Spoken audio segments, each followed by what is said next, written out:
So Xavier just added that like horrible cackle at the very end of the new.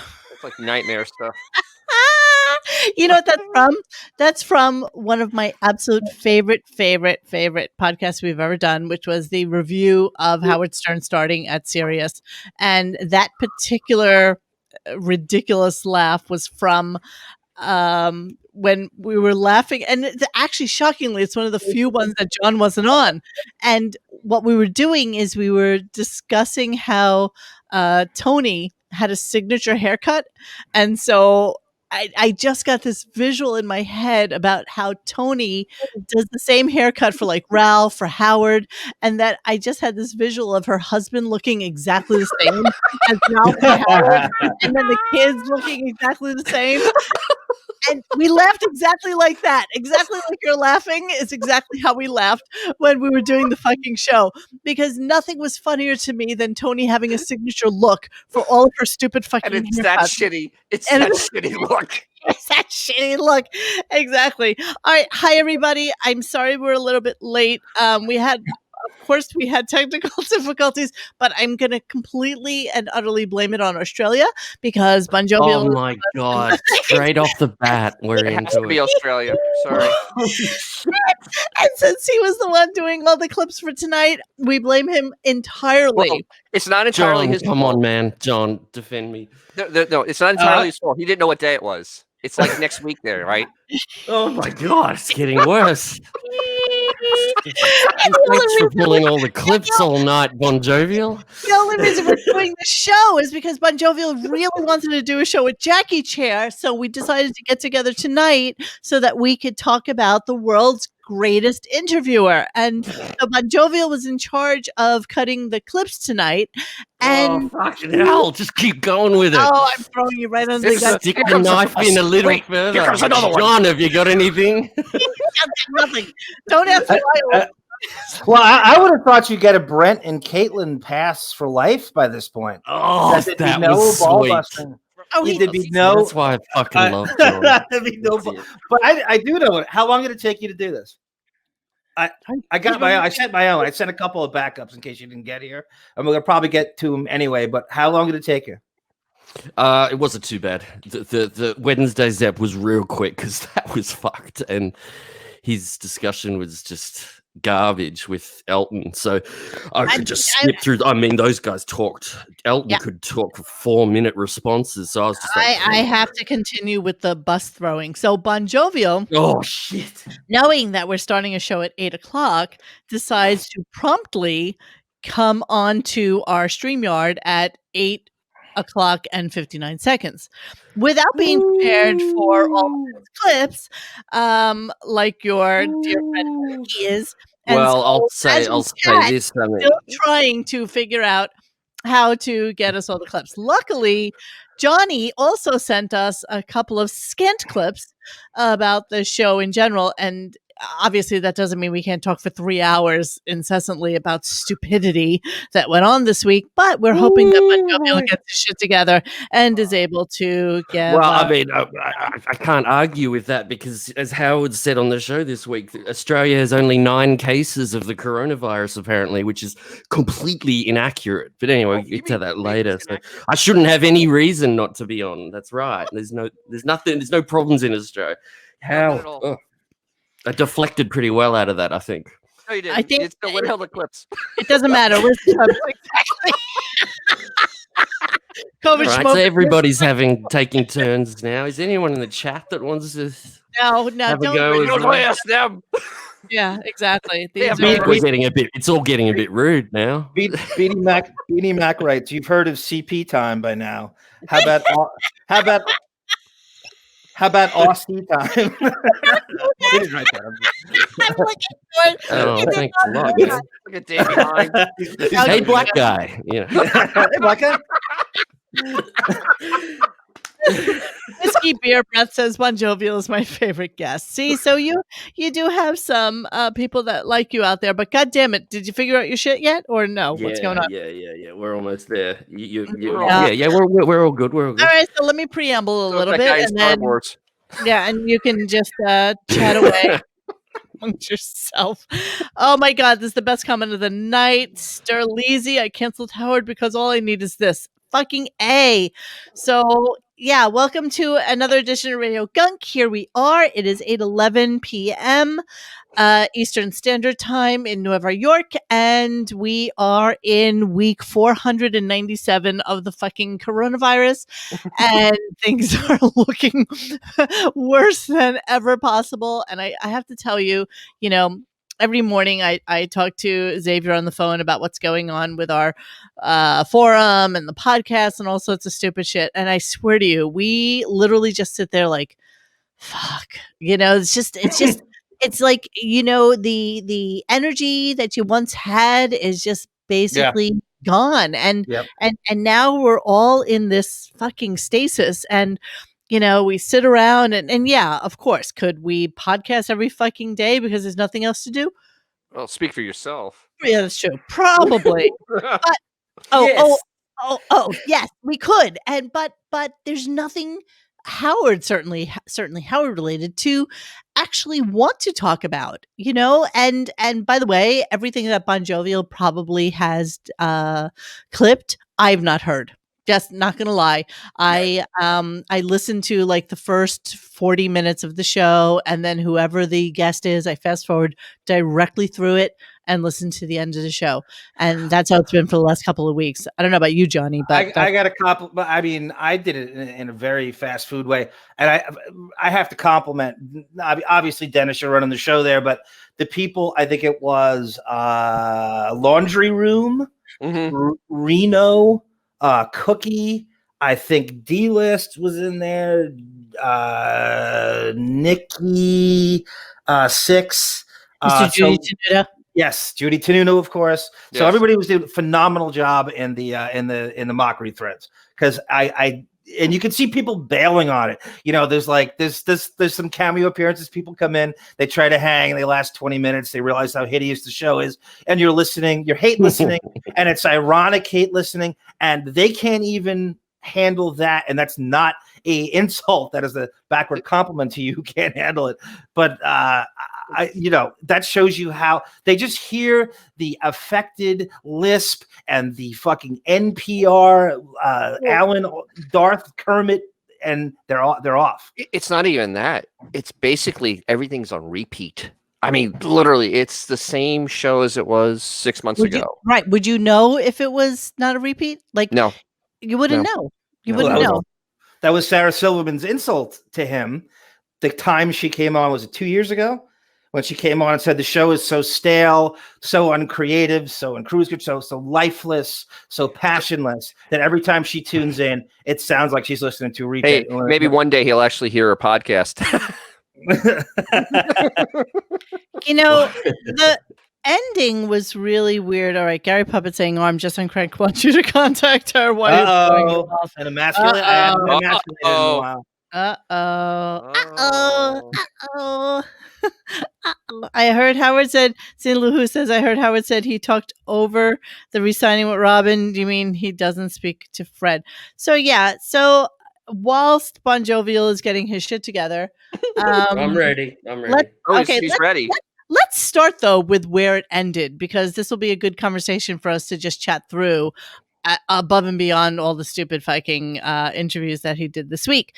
So what wound up happening is that and I'm actually just going to pull it directly from our website because it's just the easiest way to do it. But you real time recorded that with your phone in that thread? No. Somebody else did. I got it off of Twitter. Yeah, I hadn't even heard it, and then I went back immediately to listen to it so that I can hear what he was saying about it. And, of course, the commentary I said was dick move when Howard Stern made an announcement about his contract/return. So, basically what it was is that he pulled a Tony Soprano on us to let us know what was going on. All right, let's hear. Hang on. Tell me if you can hear this, because I know it's kind of shitty, but let me know. Here we go. Thanksgiving, of course. Can you hear it? I know everybody it's good enough. Trying to not get together with family, so let's hope everyone is staying safe and not spreading the dreaded COVID. Yes. Many of you have written me and asked me about my contract. Many calls. People want to know if at the end of December I'll be leaving the radio station. That's what they want to know. Howard, are you going to continue with Sirius XM? And I've said many times, Robin, and you've said it as well. We enjoy. So you knew as soon as the journey came on. This has been a wonderful experience. But so I did want to say, and I've talked to Robin about this, I finally made my decision. And it wasn't easy because working at Sirius is great. Sometimes, and also being at home has been great, quite frankly, doing the show from home, a lot of good. And I love the audience, and you guys have always been loyal to me. Well, after talking it over with my wife and talking it over with Robin, I've decided we are going to. Dick move. You It's kind of like the end of The Sopranos. Yeah, exactly. That's what he It's supposed to be. That's what it's supposed sorry, to be. I'm a bit off. Yeah. But the thing is, it's like making fake drama for nothing. That's my feeling, 100%. I was shocked. I was shocked he actually acknowledged Thanksgiving. Like, it's the first. No matter how obvious it is, no matter there's no level that he isn't the audience is the stupidest audience in the world, that he wouldn't act like we thought he was coming in next week on Thanksgiving. I mean, he'll never acknowledge, no matter how big a break we know is coming, we have Christmas. This is like unprecedented. He even acknowledged Thanksgiving was next week. Like, the smoke and mirrors he does with the fake break, and like we're gonna fool you into listening. Yeah. Okay. Number one, fuck you on doing that stupid Sopranos bullshit, wannabe, leave us on the edge of our seat thing, because it actually generated 0.0 response from the Twitterverse that it was posted on. Well, I mean, did it actually even respond to anything from Buchwald, like, throwing any press release? I saw nothing. There's nothing to respond to because he basically does not allow Twitter responses anymore. So I'm talking about just in general, no media. There's nothing. I mean, literally, you talk about nothing. He basically was talking to no one. Yes, seriously, it was just fine. Oh, but it's for people like us. That's who it was. But we hate him. Yeah, he's trolling us. Yeah, it's just saying, "Go fuck yourself." Do we consider this a hit? Do we consider this a hip idea that's 13 years old? Do we consider this a hip idea that's a 13-year-old idea from The Sopranos? Like, is it a writer coming up with this? Is it Fred? Is it Fred coming up with it? It's as that the chat. I mean, the thread that you had, Monique, was great. People went crazy on it. And I can't remember who it said, but like people actually, it's Stewie Z. He goes, only difference is people actually care about The Sopranos. Exactly. Yeah. So it's not Benji coming up with the idea. It's too new. There's a lot of exactly. Tin Man writes, I still believe this is a Hail Mary. There's no contract as of yet. He's hoping to generate a little buzz with this, along with an anonymous press release by Buchwald and Company. I don't know. You know what? The only thing that I grabbed out of that whole thing is that he's definitely resigning, because there's no reason to do something that's stupid unless you were coming back. That's You're talking about a 79 IQ. I know. He thinks he's famous still. Who really actually thinks he's still famous? Of who we're talking about, but I am telling you that I don't think so. There's too much. There's too much corporate speak. That kind of stunt bodes towards him resigning for sure. I guarantee it now. Me too. I am almost 1,000% that's here's what it's probably going to be, and I'll bet on this one. It's going to be that interview show, because it's not going to be the same show anymore. It definitely won't be. It will be once a week interview show. Let's talk about that for a really quick second, because like Xavier and I were talking the other night about late night TV, right? And so what they basically do is they're all vying for the same guests who are who are premiering the same movies, which are basically non-existent right now due to COVID, right? So all you basically have is people who are coming onto a show to promote something, and then alternatively, you have the legend, let's say, for argument's sake, that is coming on just to talk about their life and who they are. And even like Conan, as you may have heard this week, is they're canceling his show, and he's doing like a once a week special on like HBO Max or something like that. Who knew it was still on? Well, nobody, but his podcast is actually phenomenal. But the reality is, how many people do we really give a shit about hearing from anymore? Nobody. Like, there's nobody I care to hear Howard have an interview with. Nobody. Like, there's not a human being that I need to know anything about that Howard will display to us. His daughters. How about Marcy? How about Marcy? Marcy or his daughters. Besides that ilk of the unmentionables, right? It's only all the red flag list is the only thing we ironically want to hear from. But you're sharing in late night now. I mean, there's so many options. Who's watching these shows? Nobody. Who's watching James Corden? No one. Right.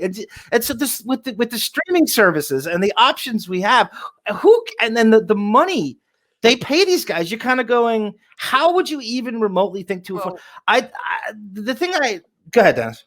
Well, look at it this way. Look at Joe Rogan. He actually has more cash than all the late night shows combined, and he does a podcast. I mean, just to your argument, I mean, he actually has a much bigger audience than all the late night shows combined. Right. So, I mean, you're dead on there, John. I mean, dead on. It's such an antiquated landscape. You're not even getting into the only reason Howard's ever quoted, besides the Buckwald plants, is like Monique will remind you, he's getting 2 hours with these people. Oh. These late night shows get 8 minutes. You're not going to call anything out of them. You think Jimmy, like I did, Bon Jovi played that send up he did to Monique and I'll never forget that. I'm flipping around. I stop. He's talking to Paris Hilton, and the guy literally said, "Oh my God, Paris Hilton, you're unbelievable. I can't believe I had you. It was so lucky to have you. This is Paris Hilton. Who kisses Paris Hilton?" Jimmy Fallon is the biggest tool on the fucking planet. He is a stupid little fucking cunt. You're right. I agree. I mean, he's so intolerable. Trying to be all cutesy, kind of like Conan, really cutesy. Oh, please. Makes you want to die. The bottom line is I don't think that there is an outlet for Howard at this point. I don't think that there is anybody that I care to hear a Howard interview that anybody gives a rat's ass about. Not gonna lie. Like, I don't think that I think that world's greatest interviewer thing is such a crock of shit, because number one, I mean, he's never been worse. He's as far as the interview show, it couldn't have deteriorated more. No. Anything you liked about him in the 90s is completely stripped away and sterilized and sanitized. He has no follow-up questions. He has nothing ballsy. He had Wolfgang Van Halen on, who would be the most fat shamiest kid you would. He looks like Jack Black. He looks like Chaz Bono and Jack Black had a kid. He would be fat shaming him for 4 weeks straight. In a la Precious, and nothing. I don't care but and he doesn't say a goddamn thing about any. That would be when you see him talking to anorexia. And by the way, he looks better than Howard does in that state anyway. But yeah, true. You would think. It's like John Popper's love child with somebody. I mean, who would ever think that Chubby Lumpkin would be anything that anybody wants to hear from? And the reason Howard wanted him on was simply because it was the first interview he had done after his father died. Mm-hmm. That's it. End of story. Well, I mean, we have clips from it, I guess, because it probably was the worst interview he's ever done his entire life. Well, let the sociopath who's never had a single ounce of significant loss in his life interview Wolfgang Van Halen about loss. Is there any worse person to interview about loss than this guy? with No. the charmed existence he has. No, when He's got parents who are parents who are part of the fucking zombie apocalypse at this point, right? And so basically we're just feeding off of fucking like dust and fucking blood at this point. And he has no sense of loss. Like he doesn't know how to assimilate to a real human being. And he just projects that onto everybody. And his whole thing, and I know we've talked about this in the past, but his whole thing with interviews is basically channeling his therapy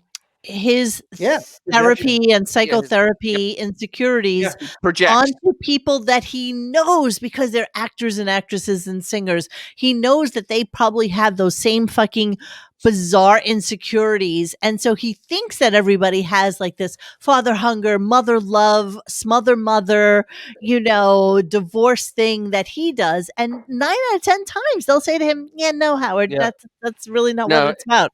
Yeah, because you can always go through the questions very simply. All right, is your father jealous of you? Did your father hate you? Do you love your mother? Did your mother not love you? Is your brother jealous of you? Is your sister jealous of you? Are you jealous of your sister? Are you jealous of your brother? Are you jealous of your children? Is your parents jealous of you? I mean, everything is jealous. Was Bertie Taupin the love of your life? Yeah, exactly. So what are your partners? Were they the love of your life?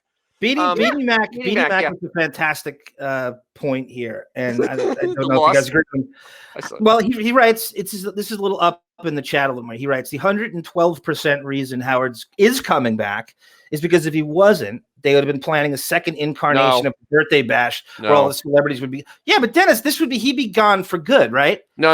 It will not happen. No, that will not happen. No, they will not. They're not going to spend that type of money to do that. No, that will never happen again. They did it once for him. That was part of that contract. They'll never happen again. And it was Absolutely Super Bowl weekend, and everybody was in because of that. And Gary's too fucking lazy and can't even walk anymore. So Gary's going to be in a fucking Jazzy like by next year this time. He's rushing with he's competing right now with Blobbin. I mean, they're all just calling it in. They're all just calling it in. So Beanie Mac actually a little later on goes, wait a minute. Howard lost Sixyanka in 2012. He did have loss. Sixyanka. You know what? It's so stupid, the things that are part of our world of discussion and talk, like Beefus and Sixyanka, that like, most people who are just new to us have no idea what the fuck we're talking about. You know that, right? Yep. Okay, so anybody who doesn't know what Sixyanka is that basically they both have a tattoo of Bianca on their wrists, and the B looks so shitty it actually looks like a 6. So it looks like Sixyanka. All right, so we're gonna attempt to start the show. They wanted Bianca to die though. They both incessantly fed her fucking Nobu, so the two anorexics wanted Bianca to be fatter than them. All they did was feed her like real people food. They wanted her to die. That would be my theory. Oh, absolutely. Oh, by the way, before we get off this, we have to go. So I just have a theory, and I'm pretty strident on this theory. I was thinking about Letterman and how overrated he is, and how you were talking about late night shows before, and how insanely overpaid he was. And when you drilled Sabian about the height of his listenership, he said 600,000 people in like 2007 or something is the highest number they ever had when they were releasing numbers. Letterman was getting, I think, close to $40 million a year for a show where less than 1 million people were watching a night. It never made any sense to me. And then I got into, when all the Me Too stuff went down, I remember I harkened back and I remember what a huge pass Letterman got the decade before, as he's preying on interns and PAs and threatening their careers. And you don't service me. Matt Lauer is public enemy number 1, never to be seen again. God, just the devil. What about Louis C.K.? Yeah, all of them. He got a pass. He got a pass.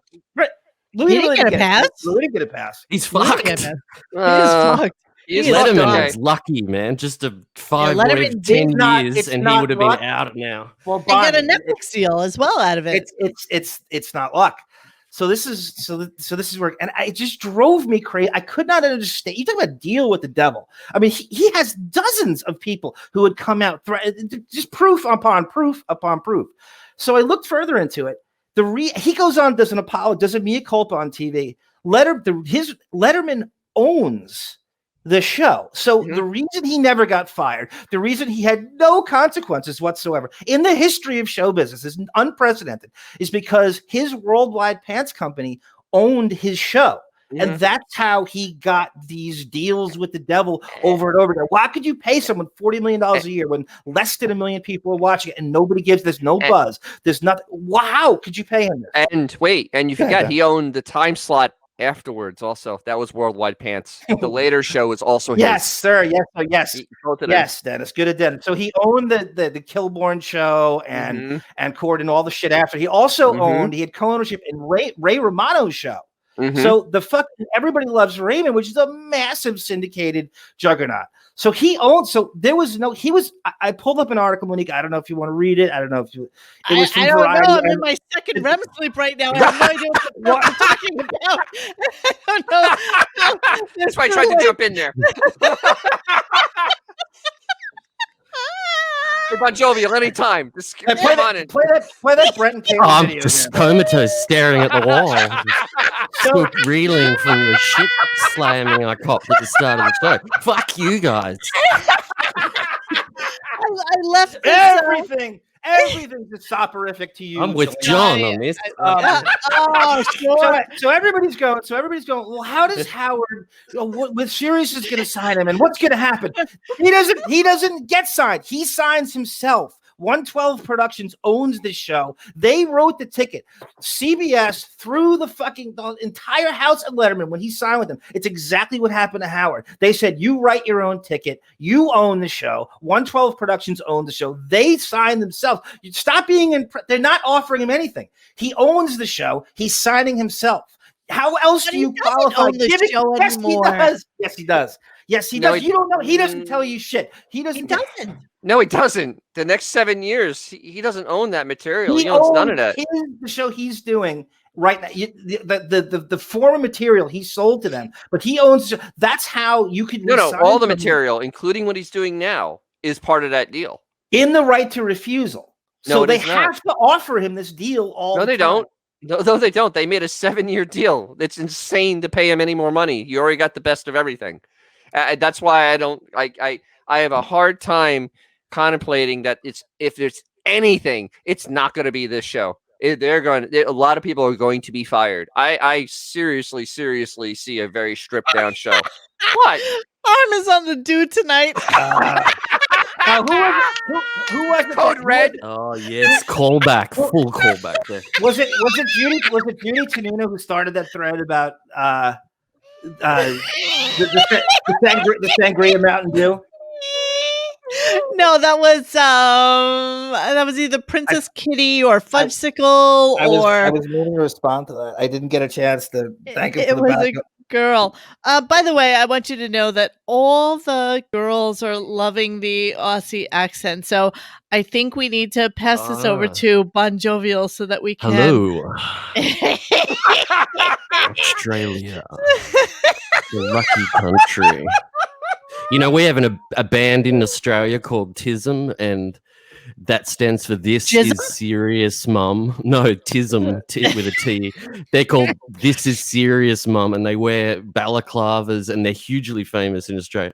And our slogan is Australia, the lucky country, and they put out an album called Australia, the Lucky Cunt. It was great, and it had a picture of a koala bear on the cover.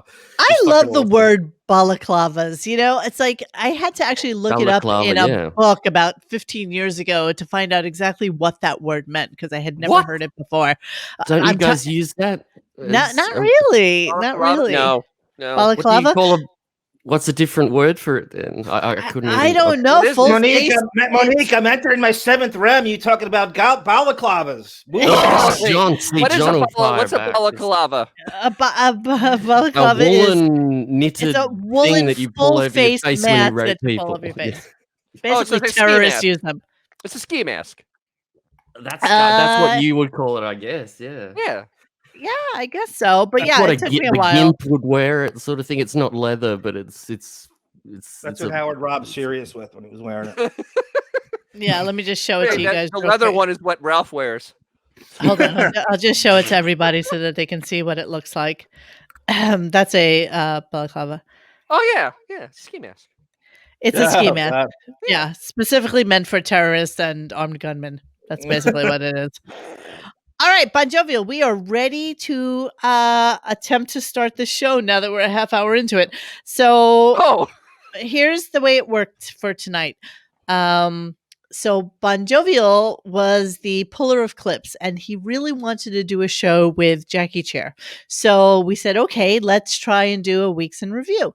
And I guess this was Howard backloading, as he tends to do, the interviews that he wants, I guess, for the end of the year, which he tends to do. I think he's done this for the last 3 or 4 years running, where he will backload whatever guests I guess he wants to have on the show. And I have to tell you, the show has been absolutely unlistenable. I mean, between everything politics and election, I am so fucking well over. Everything COVID related, I am well over Howard telling me what the fuck to do. I mean, the fact that he would actually rip Gary a new asshole for going out to his fire pit in the fucking backyard with his wife. oh, that was to have agony. I didn't drink- clip any of that crap. 'Cause that's Agony. agony. It was Oh. so horrible. And, and then Bowie, of course, just, being Rolled paid over to like be a the bitch. fucking. Exactly. Like a It's bitch. literally, he is my dog, except fucking neutered without his fucking balls. And so you just roll over. All you have is something that resembles a fucking penis, but has no useful function whatsoever fucking ever. And that's exactly who Gary is. And he's like, yeah, but how would you have a fire pit? And so does Robin, by the way. And they both proceeded to rip him a new asshole about going outside to have drinks with his wife. Robin, Well, I thought you didn't listen. wait, I told you, I fast forward through the interviews. Right, so- What did I get? wait. Circle back to that though. Robin actually admitted. I don't know if we pulled the clip. She admitted she actually talks to herself, so she has someone to talk to. She actually said that on the show. There's Really? no one there. I That didn't bitch, get that bitch is alone. So yeah, she'd go by her fire pit by herself, I guess, and roast some marshmallows. And Oh, she's such a sad clown. It's just so fucking horrible. Really, there's nothing about her that makes us happy these days. All right, Bon Well, her Jovial, getting we are sicker with would, you. We stop. We are No, I with you. Stop. We are with you 1,000%, and we are ready to talk about whatever it is you want to talk about. Okay, well, I mean, Monday kicked off, like you said, just an awful barrage of crap. It was political crap and religious political shit for, I don't know, half an hour. Dennis, do you think? oh, Something it like was that? 45 minutes of just sheer hell. I pulled my earplugs out, earphones out, so I gave up. I came back later. I circled around, hoping for a break. All right, Gary Puppet said, play the Emily video, Monique. Yes, I have it actually queued up. Oh, that is so that we can listen to that. Yeah. Do we it can now do because that. it's fucking great. It's so great. She is so You want me to do it now? She is so fucking. I love batshit him crazy. for getting it. All right, so she is The best one 1,000% he's ever got. It's batshit crazy. And because we're on Twitch now, go fuck yourself, Howard. I know that you got me deleted from YouTube because of the baby picture, but fuck you Oh, and really? your The fuck you baby, and what your. was the baby picture? When Howard's daughter Deborah had a baby. Yep, I gotcha. I remember. That was Sorry. that was the straw that broke the camel's back. All right, Uh, all Oh, right. we can't miss a second of this. This is Yeah, no, we can't miss priceless a second. Hold on, I'm gonna make it full screen. Hold on. shit. Oh, please. Wow, what an unfortunate girl. Yeah, that's you know what her name, her actual name is, her Asian name is Emily Chin because She has more chins in the phone book in Chinatown. Gunga Chin.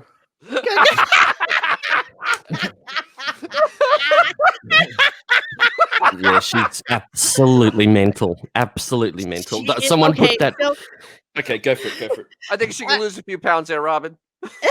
so there's some really weird thing going on with Emily. Like, I think either she is so Slap the yarmulke Jeremy spoke. no, like she has some sort of beatific kind of fascination Imbalance. with her Ooh, good religion. one. And she might also be on lithium. I'm or something. I'm not even fucking sure. But this is and what I love about her videos is the fact that she actually closed captions them for us, so that just in case anybody wants to like sing along or talk it through with her. I mean, it's just fucking batshit crazy. So let me go from the beginning. Here we go. Please, yes. Do you wear it like a house of worship? Like Like a magic cape, empowering your ancient incantations? Look at the way she puts Does the it words. Swaddle you in comfort. Do its fibers hear your prayers? Loon. Is your entirety touched by eternity, woven in the light of all? Oh fuck. The hope of everything, finding her way home. Wow. By the way, you never get to see the other side of the cat. I'm almost positive it has no fucking eyes. It is a beef special. She removes the eyes and then mails it to Beth. Oh my god. All right, let me finish it. It's not that long. Here we go. Oh. Elotenu ruach ha'olam, asher Ugh. yashtanu b'mitzvotecha, v'tzivtanu lehitatef Ba- b'tzitzit. Blessed are you, Shekhinah, our God, Spirit of the universe, who sanctifies us with her commandments and commanded us to enwrap ourselves With zits, zits, zits, zits, zits. Oh, she's so happy, so delicious. Like a Jesus, fucking Monique. terrorist bomber. Jesus Christ. She is a whack packer. I mean, literally, that is a whack packer. Holy mother of zitzis. She's like she's in Super Jew. I mean, literally, this is Super Jew. It's like the Wells of Miriam, like Super Jew stuff. I mean, that is seriously what that is. I don't understand it. I don't get She's it. nuts. And this is the only time you'll ever hear me side with Beth on anything, but she has got to be like, that fucking bitch is batshit. Like this is what Daddy's Trust Fund buys you. The ability to just fucking spew incoherently on fucking YouTube and Jew.com so that all the fucking people that you would care to actually hear you and or listen to you indulge you in your lunacy. And maybe not religion lunacy, but just that she's so like wrapped up in this shit. Like it's kind of crazy, no? So you're lost in life. Don't we all? The move is to go to religion and to give yourself some kind of identity. But she's been into this for a long time, right? Yeah. But she was lost then, and she's even more lost now. My theory is that she caught Daddy and Ralph wrestling. So down in the yes. she's the oldest child, right? So she's the oldest child. So she's the one who and you know what? I think that the younger one, Schnotzilla, probably Ashley. Was probably the one that was like affected the most by it because she was the youngest. But you know, the two older ones, Deborah and Emily, were already kind of sort of out of the house ish, right? Like they were older. You know, it was only really Ashley who Dad had to take on the weekends and all that other shit because the other two were like in college already. So Emily is just, you know, she has embraced religion to be her thing. And this is what a trust fund gets you. The ability to just fucking do stupid shit that nobody fucking cares about except for maybe, you know, I mean, I look at the views on that video. I think it's like it's us. 40 and it's all us. It's you all know, us. So yeah, it's all us. And I so want to feel the sun. She's kind of completely like self-indulged and this is how she is allowed to live her life. And you know what? Listen, if I had a dad that would do that for me, you know, when I was in my 30s, I might do that too. Yeah, I don't but I know. mean, just think how. I mean, really, in deep down, it's a really fucking empty existence. I mean, that is a seriously empty existence Well, she has. she qualifies herself in that New York Post article, and if you're gonna, and you don't feel sorry for her necessarily, but it makes a lot of sense the road she's gone down, and she has really no choice but to be fucked up, and she hated Beth home wrecking there, and that still goes. I don't think you really ever truly get over that. Oh, I She don't loved blame her her for mom. being crazy. Yeah, it's crazy, but she shouldn't be putting her on the internet. That's what's terrifying. Exactly. You You should know, just keep Do it it in the yourself. house. To her, it's normal though, because she doesn't know she's fucking nuts. I mean, that's the problem. She has no one to tell her she's nuts either. You're exactly right. She doesn't know she's nuts. You're right. You're right. This is her existence. So it's in her world, you know, this is how she rolls. I don't know. I don't know. I don't know anybody else in her little, you know, Jewish cult that she's in, you know, because it's not really just basic Judaism. No, Like I it's think super she Judaism. was super Judaism, but it's not Hasidim. It's not any of that stuff. No, I think it's like magic powers. No, it's serious. This is some serious shit. I mean, I don't know enough about what. Is it any less crazy than, or given like Howard, that is it any less crazy than being involved in the fucking GTD David Allen cult? Is No. this any less? No, I don't think it is. That's crazy. BG Rulix. She's guaranteed to have Winterbush. Oh, 1,000% she has hairy. That makes you want to vomit. Her armpits and chin hair match the fucking pubes. That is for sure. Sorry, not gonna lie. All right, now can we swing around to Bon Jovial, giving us a little taste of what happened last week? Sure, why not? No, this is supposed to be a Weeks in Review show, and I guess we are reviewing our week on Radio Gunk as well, so it's okay. Yeah. But Jovial was kind enough to pull clips from the week. We meaning myself, Dennis and John, have absolutely no idea what he's pulled, so we're just going with blind faith that Bon Jovial has pulled things that are appropriate for us to discuss. My way home. Now, just remember the rules of the road are that the clips need to be kind of broken up a little bit, and 30 seconds or so. And so if any three of us say, hold on, pause, you have to do so, because I'm a complete fucking control freak when it comes to this stuff. So allowing you to do it yet again, like I did with Matt with the Gilbert Gottfried thing, it's kind of freaking me out a little bit. So with that he only had about 5 clips to play. But somehow we made it 3 hours and 15 fucking minutes. So I don't even know how that works. Well, this is going to be, I mean, no.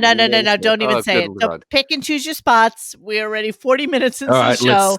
We'll catch up to him on time at this point, right? Yeah, exactly. Same day. Let me do it. Choose your spots. Please. Okay, so Monday was mental, but I just, the political stuff. Robin had one of those moments within this where she has to have her time, like with Simona Dinnerstein, where, you know, Howard just has to listen. So I grabbed it and I sped it up. So it starts slow and then it starts speeding up and it becomes quite comical, I think. So can you hear this? Can you hear that? Spit my water out. No, we can't hear it. What did you say? You couldn't hear it? No, you couldn't hear that? No, and no. I fucking just did the thing and it should be working. Hold on. He did the thing. You know, I did the thing, you know. I'm all ready. I'm ready. I'll try it again. I didn't do anything wrong. I think I'm really happy with what I did. You think you would have backed it up by sending it to me just in case in case it was an issue. It sounds like a bad date.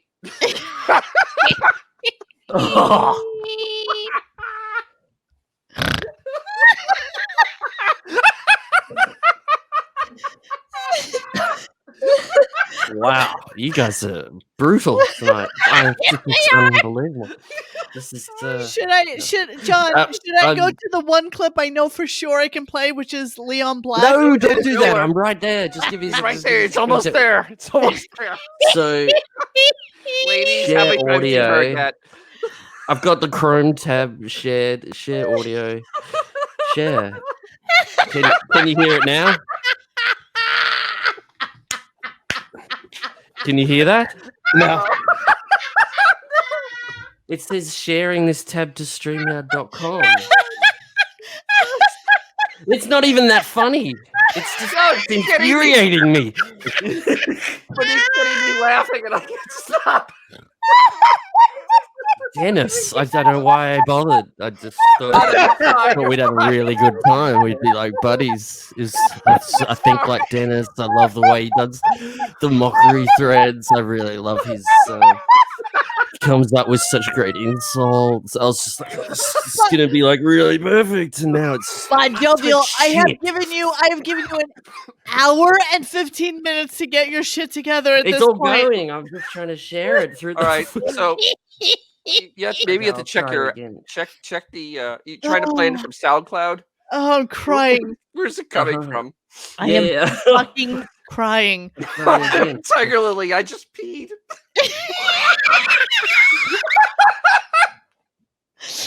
Oh Yeah. God.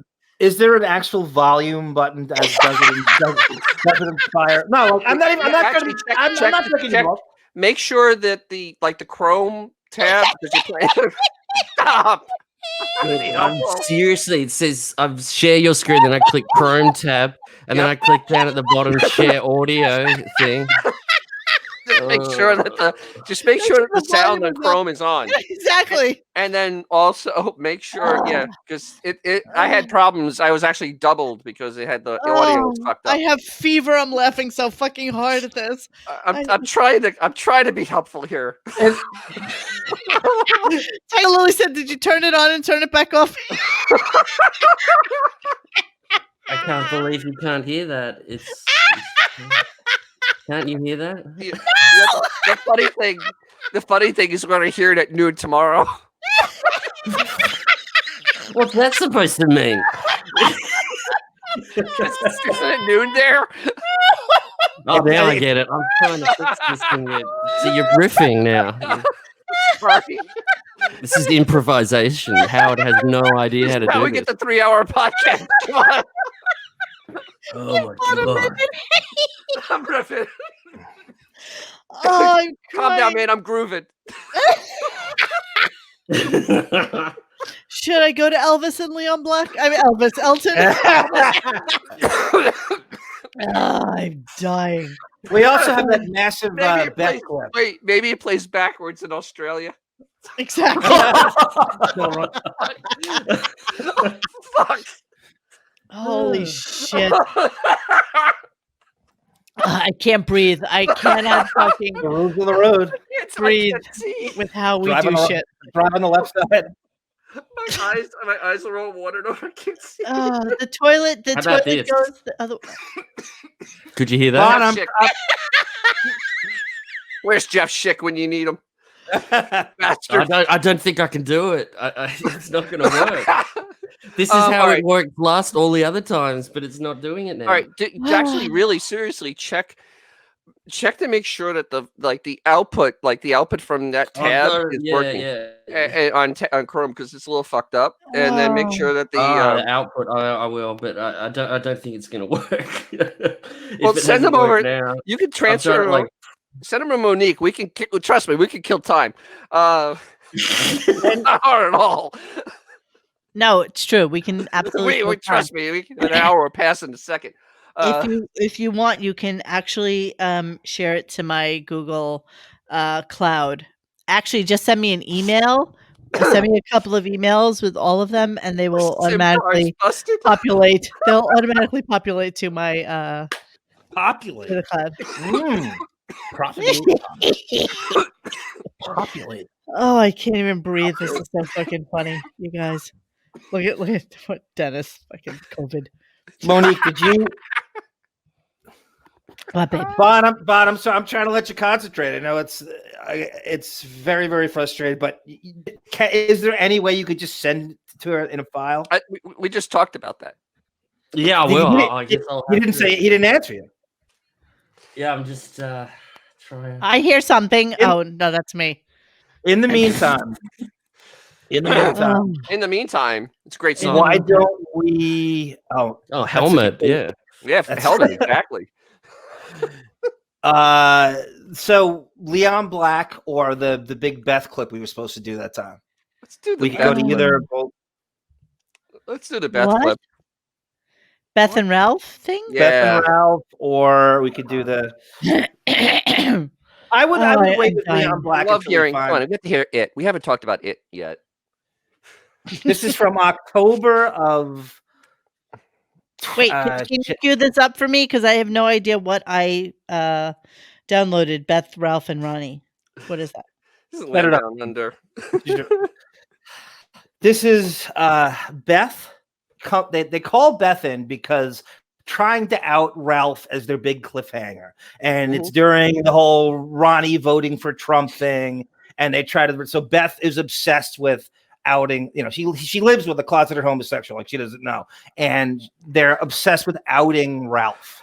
And so Beth comes in and tries to romance the deal that Ronnie has to admit who he's voting for, and then Ralph will admit what his sexuality is. It's a stupid, fake thing they tried to put the two. And so this is Beth coming in, and now Beth's going to sweeten the pot by saying she'll walk in a bikini if Ronnie admits who he's voting for. Oh, that's a real incentive for us to all fucking care about this, right? A 50-year-old, right? A 50-year-old in a thong. All right, here we go. Oh, hi, please. Can you hear that? Yes, unfortunately. Okay. What? Look how excited I'm she is. assuming that this is the Ralph situation. Well, I need your help. Oh no, is it bad? It is bad. I've been begging Ronnie for 2 hours. I said, Ronnie, Ralph even lessened it. Just listen to me. Let me bring you up to speed. Ralph even said, just tell us who you're voting for. You don't even have to vote for Biden. You just tell us who you're voting for, and I will answer the following 3 questions. Whether I suck dick, whether I put it in my ass, put it in someone's ass. Once and for all. Right. Once and for all, we'll know. Yeah. Right. Weren't you so excited about this? Explain to Ronnie why this means so much to us. Ronnie, this is the moment that this is it. We need this. Ronnie, you don't even have to vote. Just say somebody. Who cares? I wish I should just call you. Just say a name and who cares? And don't do it. Oh, shut the fuck up. Shut the fuck up, wonky perimeter eye, fucking Twatso Grey Gardens, fucking unmanicured, undyed jobbed freak. What the fuck? Okay, how long is this clip? I don't even know. It's like a couple more minutes. It's looks long. like it appears to be 58 minutes long. It was the only thing. Where are your clips, Dennis? While you're listening to the show, you can get every fucking one of them in real time. We were supposed to do a whole show on just this. It's the dude talking. It is the dude talking. Do it. That's not being honest. No. Is he here? Where's that? That's not being honest. What? I can't even believe what you're telling me. Yeah, put the headphones on. But you can be honest, Ronnie. There are no consequences to it. Ronnie doesn't want to do it. Why? Why. What's the big deal? This is show history right now. Tell her, Ronnie. Talk to her. Why? Talk to her. What? Talk to her. What? I don't like this card. What's going on? This ain't What Ronnie, card? honestly, who Why you cares brought who this- you're voting for? Just say a name. Just say a name. You know, Ronnie was so not a team player with this. Like, he could have just said anything and nobody gives a fuck. I don't even care if Ralph actually came to the table and said he was gay or not. Like, none of this matters. Like, it was just the most insipid fucking conversation I've ever heard in my life. So, to even make this even more bizarre is that Beef basically said that Ralph was gay when early on. Right. Yeah. So he's going to be my gay best friend. My gay best friend. I mean, come on. This is just filling airtime for the sake of filling airtime. And during that week, Ronnie was half the content of the show. Oh, I know. A 71-year-old limo driver. I honestly think Ronnie should be getting Fred's salary. If you're new to this show, you started listening like 3 years ago, you would think Ronnie would be part of like the triumvirate. He would be part of the troika getting Fred's salary. He's troika. He's Dennis, like you said, he's 50% of the content. Right. And Fred, go ahead. It's a 71-year-old Eugene limo driver. I mean, seriously, this isn't even like somebody that is in radio or anything. It's really crazy. I know. Think about how you were with the show in the in the 90s and the early 2000s. If somebody said to you, Ronnie Munn is going to occupy half the fucking sheet, like there's no way I'll be listening to this. How is he going to get away with not having an actual Ronnie's this dirty old man limo, and we're just going to beat it to death every day. He's not going to have a comedian, and we're not going to have anybody sitting. I mean, this is what you get, though, guys. Like, you're complaining about, it's just going to do it. Yeah, he has to do an interview show because this is left to his own devices. This is what he does, and this is what he goes to. What else could he do? Do you want to hear him banter with the same? Okay. Rambling, my loves. That's what we do. I actually have added content. Yes, Bon Jovial actually was able to send me his SoundCloud clips. So Bon, so what did I just get here? Is this I have Monday, correct? Yeah, and number one is the one I was talking about with Robin. We're there. We are there, baby. We've got it all together. All right, so this is just her going on this big speech about politics, and I'm not doing it because of the politics, but it's just ridiculous. And I start speeding it up, and you just hear how ridiculous it is. And what annoyed me the most is the way Fred just keeps hammering that fucking button, playing her stupid whatever you'd call it, theme song or whatever. Yeah. And you can just hear it repeating, and listening to it in normal speed just made you want to die, like absolutely die. So go for it. Here we go. My country be taken over. I don't know what you're going to do, but it may be up to the people of once again to demonstrate that he is no longer wanted as president of the United States, and that might be a general strike. You know, you remind me of right now, Norma Ray. You have to stop when somebody tries to take over your country. It doesn't require a bullet. You see how he crumbled when the economy started to go, and everybody else, all those other very powerful people are going to be upset if they can't get their workers to come to work because we can't get White House back. So you're not taking alarm. You're doing this in a... There's no reason to take alarm. That means people on both sides get shot. But if you just say, I'm not going to work until the president-elect is allowed into the White House, if nothing else goes right, then it has to happen. Let me get this straight. You're saying if Trump won't leave, we're going to be on strike, me and you? Yeah. God bless you. I'm right there with you. You're not people. You're behind me. I'm behind Robin. I'm not showing up for work. Oh, yeah, I'm just not going along with the program anymore. The problem is he is exactly like a gangster. The reason gangsters get away with so much is they don't care about the law. And all the people following the rules, it takes them a long time to get the gangster because they're following rules. Well, let's all stop following rules. Hopefully that makes up for the issues. This is just the worst thing in the world. It made that cunt tolerable. That was great. And Fred, just eyes closed, probably wanting to die, just holding the button, pressing the button down, rolling cigarettes, you know. I'm with Cookie. I wish they always talk like that. Howard's current restrained voice is possible. Delicious. That was fucking delicious. Thank you for that. Well, it gets better because go to the next one, number 2, and straight after all this political crap, it's very short clip. This is what happens next. Just this is what you guys are paying for. I want to say good morning. Hey, Mike. What up? Morning. Hey, Howard. Out of all your main staffers there, who do you think fucks the hardest? Mike from California. That's what you're paying for. And then if you go to 3, after that, straight after that, this is what you're paying for. No volume. Uh-oh. That's what you're paying for. That's what we're paying for. Nothing. Dead air. Wait, what? That's a Howard pause, Monique. No, it's not. No, there is no audio there. I had a weird idea. You know, that's my next one. But number 3 is just basically. Oh, here we go. So listen, my wife's got a pretty hot ass. And sometimes when I'm watching her get dressed or undressed and I see her in a thong, I think it's the hottest thing in the world. And I think it's even hotter than just her bare ass. Is that possible? Perfect ass in a thong better than a perfect ass naked? Really? That's Buckwell from New York. Yeah, that's all in a row too. Jesus Christ. What does he think? And then he does a 5-minute soliloquy on what he thinks about that. I'm just wanting dry reaching listening to it. And they did have some of the most disgusting sexual talk this week about male semen and stuff. I'm still crying from Fast Forward Robin. But what's clip number 4 then? That was that one. I think. Sorry.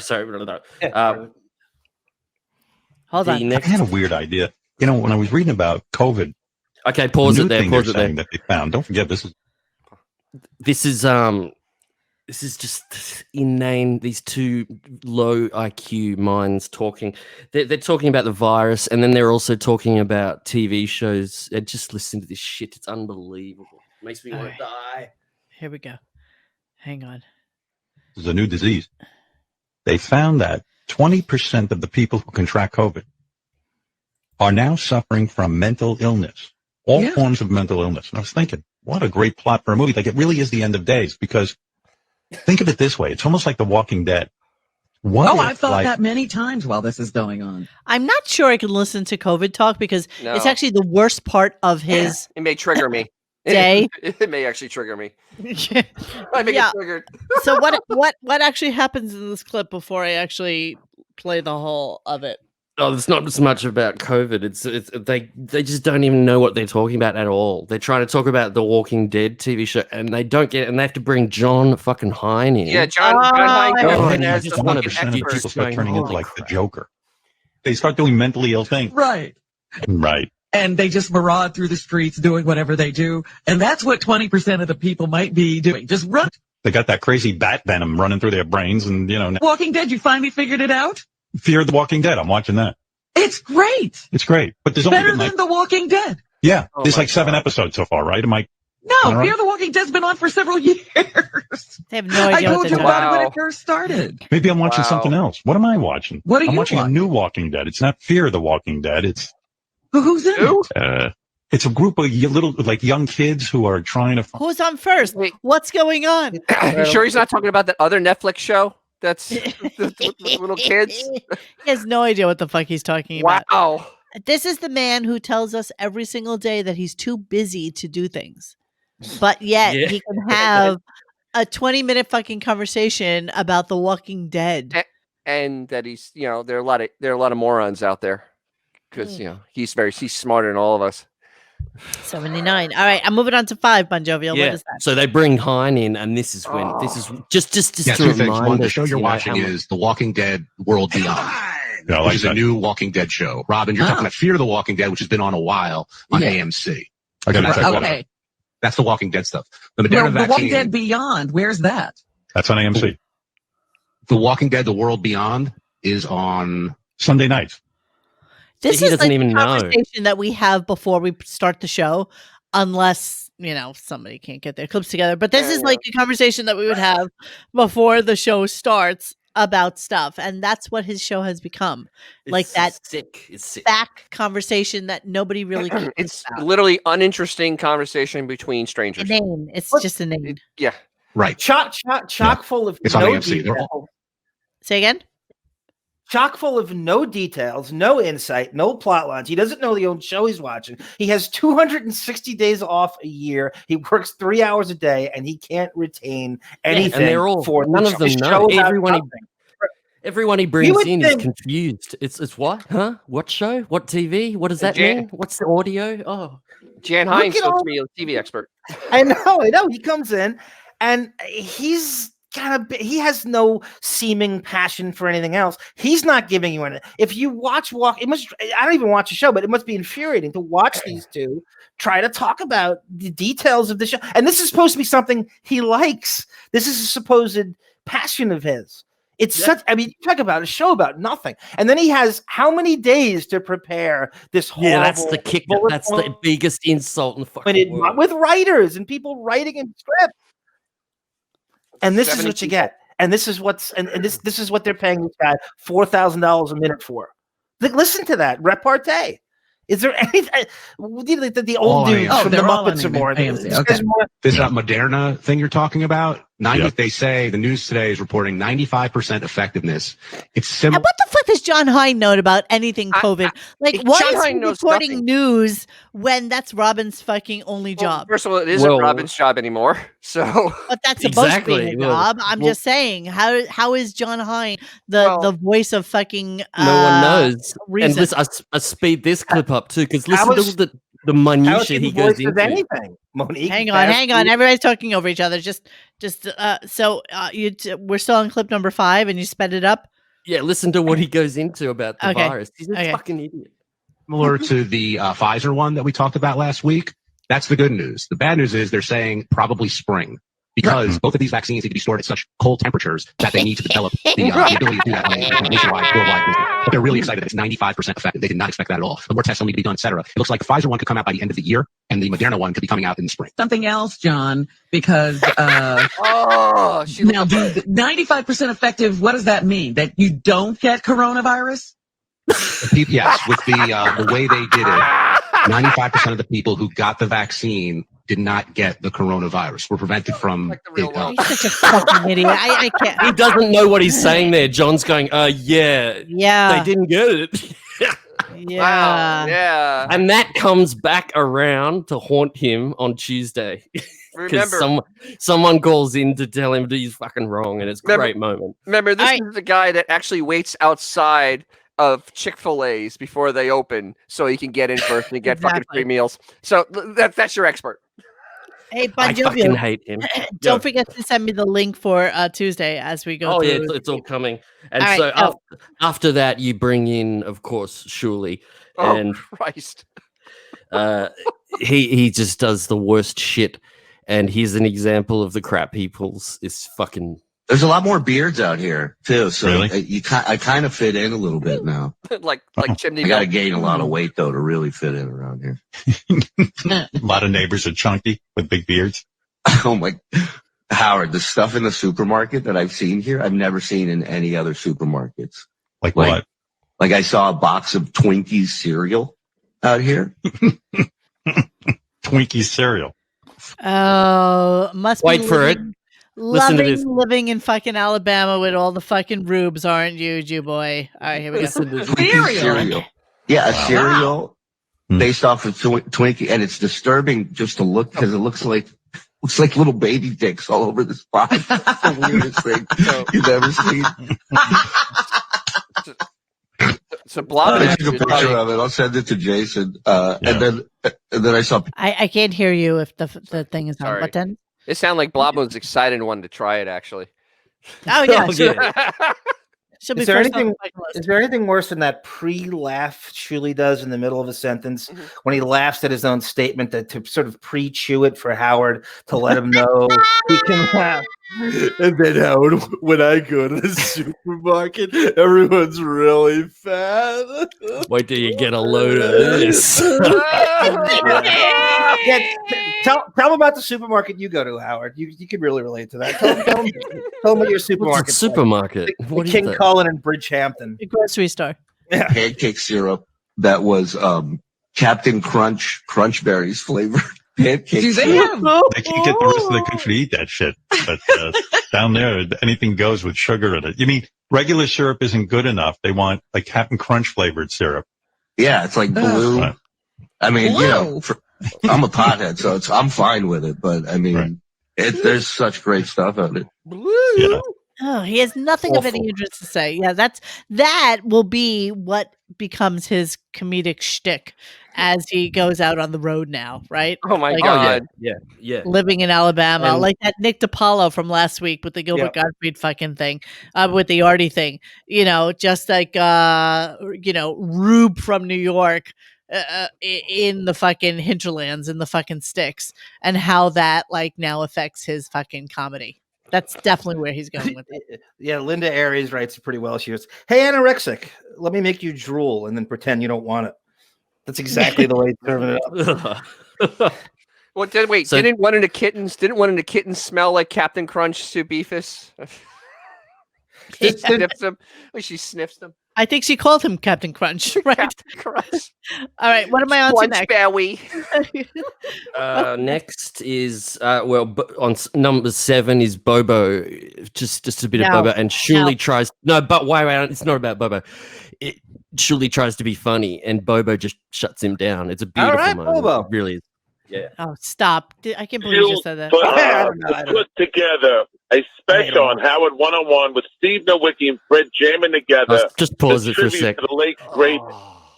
Just start it from the start again. He's reading it so ridiculous. They've written it's like Marianne. They've written it. Listen to his voice reading this. They've written the fucking question. It's ridiculous. Okay. Eddie Van Halen on Zoom.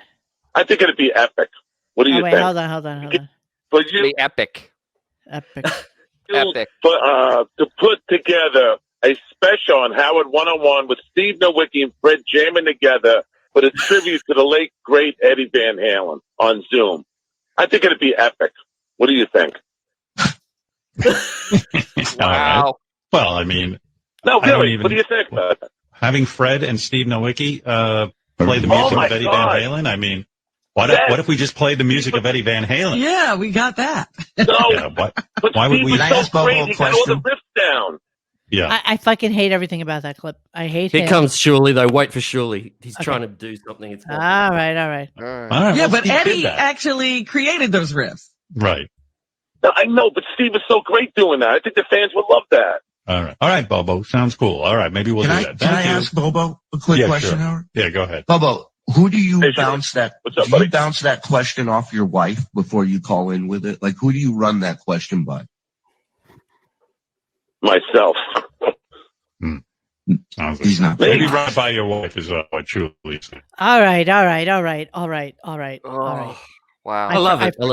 Total dead air. I forgot the Bon Jovial clips. I forgot that he is actually just as greedy as Arm is when it comes to I've done a lot worse. You've got to say that's not true. as bad as my worst But hits. You still get a pass after the fucking Speeding up the audio. Yeah, that wasn't bad. True. Fucking hysterical. All right, let's move on. Okay, now in with comes numbers. Wolfgang. Wolfgang comes in, and Howard is sort of living in an alternative universe because he's just not connecting right with this. Just play it. This is once they start talking. So yeah. Okay, trouble with numbers. Here we go. Room are you in? You got a lot of gear. Yeah, it's my studio. Oh, this is your studio. Now, did you still live in Eddie's house when you haven't lived there in a while? Oh yeah, man. I'm 29. I'm on my own. Wolfgang von Happy Meal sounds a little bit on the chubby side, no? Yeah, he does. Howard thinks he lives at Eddie's house, and he's 30 next year. He says, "I've got my own place." Howard. Wolfie's got comorbidities. Howard thinks he's 14. I don't know. You guys were so tight that I always think, "Oh man, you must have like all over there," but yeah, like 29. You got to get your own place. 29. Yeah. What's it? We had such a close connection, and now for the rest of my life, there's no way I'll never be able to think about him, no matter what I do. Which is good, but it hurts a lot. Oh, I'm sorry. It actually went right down to 10. So wait, can you tell me about this one? Wigger is flying straight into the sun. Oh yeah.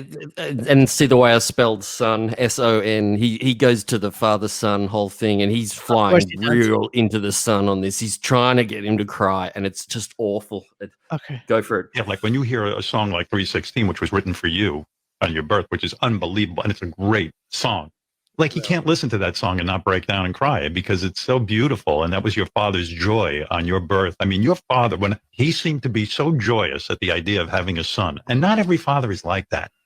I can tell you, sometimes you meet people and you're like, I don't even know why they had kids, but your father was truly joyous about you being on the planet, Yeah, definitely. Yeah, really. And, it's remarkable too to me. Yeah, Howard, like the way Zoo Zoo makes you cry. Exactly. Wow. All right. Our next clip is Fathers and Sons and what the fuck? Help me. Is that 10? Are you on 10? Yes. No, 11. Baby. Okay. Yeah, it just gets worse. This is where these two kind of link that he's just keep continually pushing. It's just fucking. So, by the way, the whole context of our podcast for tonight is World's Greatest Interviewer, and that's kind of how we're getting into how Howard interviews people and what he's trying to elicit from them as he's talking to them. So, I've not heard any of these clips. I'm pretty positive John hasn't either. But yeah, so let's continue on. So, Fathers and Sons and Sons, what the fuck? And he bought me a drum kit that year. That was the first thing I learned at 10 years old. You know, it's weird. It's rare for fathers not to be jealous of their sons, of their youth and all of that. For him to be generous and to teach you the drum riff to AC/DC, he was a generous guy that way. He wasn't hoarding his knowledge or like, hey, fuck you, I don't want you more famous than me or anything like that. He couldn't wait. He couldn't wait. I always read that Eddie would play the guitar to your mom's belly when you were in utero, when you were literally inside your mom. Yeah. Oh, is that what in utero I was hearing means? music before I was born. You know, it was just a part of me. I'm always fascinated by people who, you know, grow up with a famous parent. In your case, two famous parents, you know. I think it is, you know, I talk to my own kids about this all the time. I got 3 daughters. Oh, yeah, right. And one of my daughters is very obsessed with to talking to other kids. Obsessed in a good way, talking to other kids who grew up in famous households and stuff, because she's genuinely interested in the experience. And I told her, I said, I'm going to talk to Wolfgang Van Halen. And she goes, oh, gosh, yeah. I wonder what his feeling was about being a musician and then growing up in a household with Eddie Van Halen and your uncle. Oh, my God. Pause it there for a sec. Pause it there. Fucking conversations. All right. Could you imagine her saying, can he look at my YouTube channel? Because I'm just putting up a new video singing. There's so much deliciousness there. The parents jealous of their children. I heard that live. I fell out of my chair. I can't believe he actually fucking uttered that to anybody. Yeah. That is insane. I mean, and then he says, I don't want you to be more famous than me. Fuck you. I don't want you to be more famous than me. What kind of father would think like that? None. You know? Crazy. About a 14-year-old kid or whatever when he first started playing with the band. None. This is him totally projecting his fucking horrible 12-year-old fears onto, you know, a 29-year-old man who just lost his father. Wolfie Von comorbidity. And Howard thinks he's 15 years old. He literally thinks he's starting at home. He's talking to Billie Eilish, like, who still lives with her fucking parents. Like, he doesn't get that this is like an adult man. And yes, does he live in the shadow of his father? Absolutely. You know, is he trying to make a name for himself? Probably. But you know what the reality is? You'll never be your dad. I mean, let's just be honest, Wolfie. Sorry. No, but he made a name for himself a long time ago when he joined Van Halen. That was 2004 or whatever, 2005. Yeah. Everybody stopped making fun of him after a few years. They were like, oh, he's a fucking good bass player. And you don't have to be a good bass player to play in Van Halen. So it's just stupid. Except Wolfie Von Coronary. Coronary, nice. What were you going to say, Dennis? I'm sorry. Well, no, everybody would say he's a good bass player except for Michael Anthony, but that's a whole different thing. Yeah, that's true. Exactly. But, that's true. You know, he actually talked to his daughters about this. That's another fucking lie. Yeah. And they actually they're so interested in learning about Eddie Van Halen's kid. No, they're not. Because they really care about other children who have famous parents. It's like, pretty sure through Eddie's fucking drug stupors and fucking cancer, he was probably still a better father than fucking Howard was. And which daughter was it? Was it Emily, whose video we just saw before? Was she going, oh, tell me about Wolfie? Bullshit. Those girls don't care about fucking Van Halen. She wasn't. Emily wouldn't be saying, I'll show him my YouTube video channel. You know, there's none of that. Yeah, let him know how I play the guitar too. She'd be like, Van who? They don't know any. Where my sit. Could you imagine Howard calling up a daughter and saying, you know what's coming up? I'm interviewing the son of Eddie Van Halen. How could that come up? Ever. No, it doesn't. He knows he can do and say anything to Wolfgang's kind of nervous. He's just happy to be there. There's not going to get pushback on anything he says to him. So then he can do that whole projection, armchair psychiatrist bullshit to him and get away with saying anything to him. It's the perfect guesstimate to Wolfie shuts him down so much through this interview. And of course he's not outraged. He's not saying like, no, nothing like that. He's just saying, no, not really. Howard, he's saying no to Howard so many times with his inane questions. It just becomes just unbelievable. He does one later about underage sex, and you just go, holy shit, did you ask him that? Okay, I'm going to move on to number 12, which is a performance. So what is that? You're about to hear Howard proclaim, Eddie Van Halen had all this standards of performance, and then Howard proclaims about his personal standards for his career performance, and you just go, wow. All right, here we go. I got to tell you, I cannot deal. I do not read any social media. It would affect my performance on the radio. As soon as I get something where someone goes, it sucked today when you did this, I get affected by it, Wolfgang. I get like, fuck, I can't do that anymore. This guy knows more than I do. I do. I take it in. And it is so destructive to me that years ago I swore it off. And, especially when your father dies. And then there's this whirlwind of like, I know Us Magazine put your mom on the cover. She didn't even do an interview with them. And I know you were very critical of it. How is that even relevant to a conversation with Wolfie von Whopper? Like, how is this even part of a conversation with It him? isn't. It literally, the entire was 2 hours was about Eddie Van Halen. There was almost we learned nothing about Wolfgang Van Halen except that Eddie Van Halen was his dad and that he taught him how to play instruments. That was the entire interview. It was terrible. I think the title of that day summed it up perfectly. Wolfgang, was it selfish of your father to die? Yeah, that is possibly the greatest title I think you've ever written for a mockery thread. I fucking laughed so hard when I read that. Amazing. That was amazing. All right, I'm moving on to number 13. Picks cancer and Howard. Yeah, there's a whole conspiracy theory. Oh, not conspiracy. Eddie used to think that he got cancer by putting his guitar plectrum in his mouth. Oh, right. And the metal or whatever it was. Yeah. They get into this, and Howard kind of puts his foot in it, and because he's not, I think he's expecting because he's Wolfie 79. to side with him. And Wolfie's kind of like. When I think about your dad, there was a period in my life, I guess like in the early 2000s when your dad was first diagnosed with cancer. He used to call me a lot at home, and we would have very long conversations. This was a small period of time. It didn't go on for a long time. And I was kind of like blown out that Eddie Van Halen was calling me. I was like, whoa, this guy's my hero. I mean, I love this band so much. And, he always said to me about this whole idea that his pick caused the cancer. He felt because he had this metal pick in his mouth that because of all the electromagnetism in the room that it actually caused his cancer. And I remember saying to him on the phone, I go, Eddie, I don't mean to be a buzzkill here, but don't you think smoking cigarettes is really way more detrimental? And he said, no, it wasn't the cigarette. He was convinced of this. People love to give him shit about that.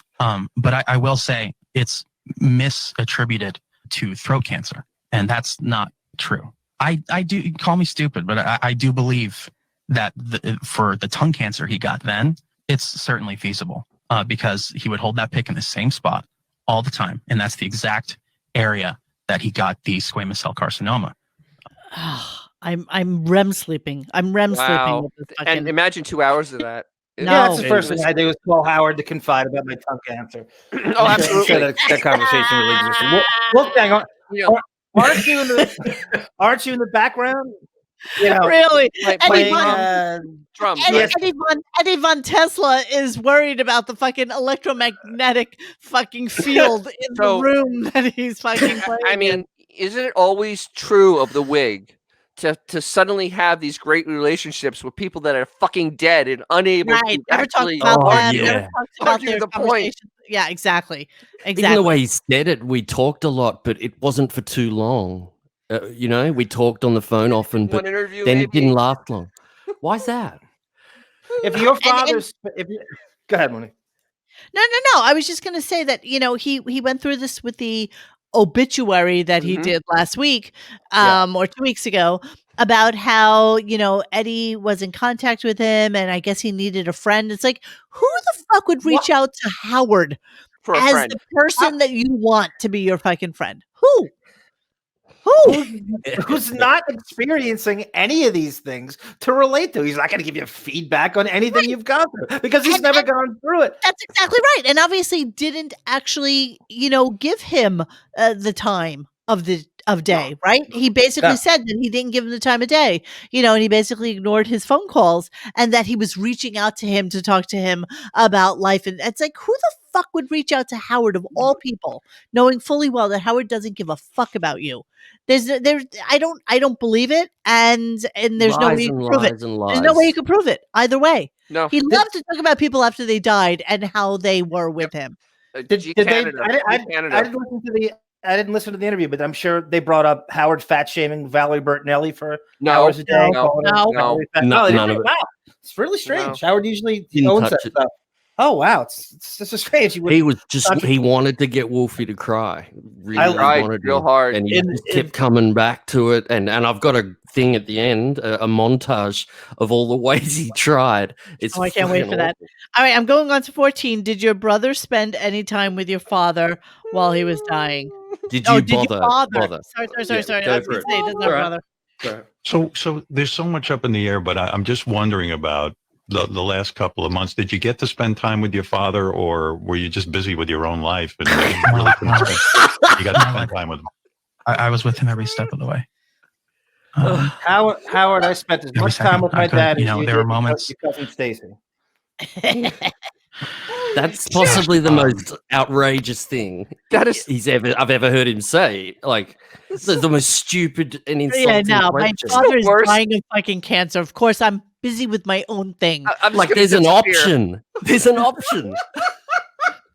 I mean, with my own project that I'm working on, I was rehearsing in 2018, at the end of 2018. But things happen and it's like, do I want to go out on tour for an 18-month cycle, or do I want to be with my dad? And I think I made the right choice. Yeah, you did. He has to explain it. He has to explain it to Howard, the greatest interviewer. Slowly. Wolfie Von Twinkie had to explain how he was with his fucking father while he was dying. We've all had choices, right? Go on tour with a Sonic rock band, or and what's so stupid about it is there's no indication in their story of him and his dad that there was any abuse or any issues or any hate between them. So Howard's question is just so stupid. It's not like they were estranged for total years. projection. It's total projection. Like that. All right, I'm going on to Panama. So tell me about this one. Oh, this is great because I've said it before. Like I've played guitar and played in bands and all this stuff, and I played bass guitar as well. So I'm not doing a Steve No Wiki, don't worry. I'm just saying, it's so funny that Howard has all these guitars, and Wolfie actually laughs at Howard because what Howard says is so stupid. It's just.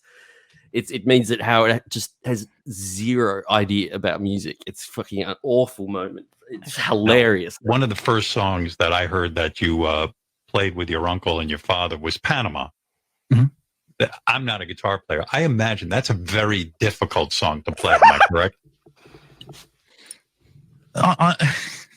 On bass, it's really just about keeping the rhythm and keeping the low end. So no, I'm sure everything Dad does is complicated, but with the bass, it's more about locking in with the drums and just having a good time. So it's so easy. Panama, it's like one note, boom, boom, boom, boom. You just do that with your fingers. It's like what Smells Like Teen Spirit or something. Someone who's learned bass guitar for maybe 3 months could play it, no problems. Every wannabe amateurish guitar who gets into guitar, isn't the first move they do is to imitate Van Halen licks and shit? Is that even a unique thing to aspire to do? Everybody does. It's the first thing you do. It's the first thing you do. Yeah, I did it for the first 6 months of guitar lessons. I'd bring in songs and go, "How do you play?"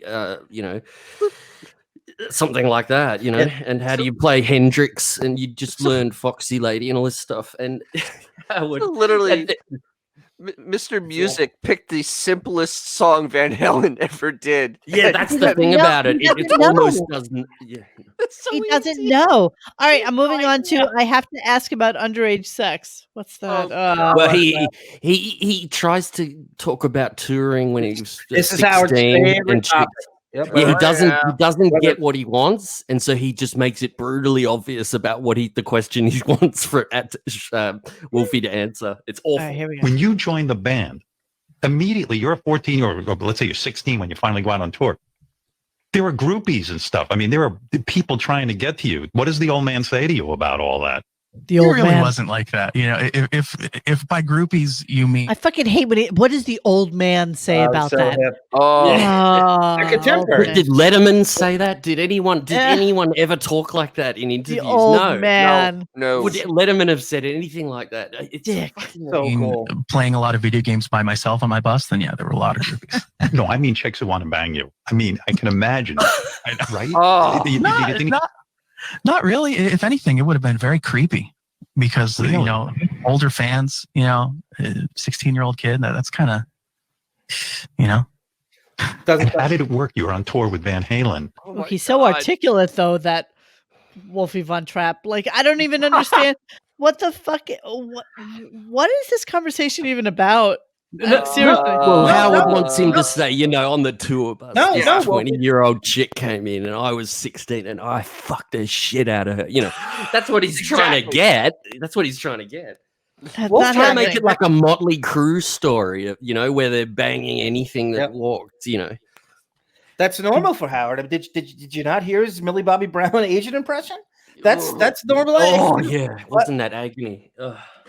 Did you not hear him sexualize the Olsen twins for the 2000s? That's normal. Oh, yeah. And if you can't read the person within a couple of minutes that Wolfie is a very shy guy, like if you can't read that kind of question is out of the question to ask him, you're fucked in the head. And the thing is, this is like an hour and a half into the interview. Like by now, you should get a feel of the person. Exactly.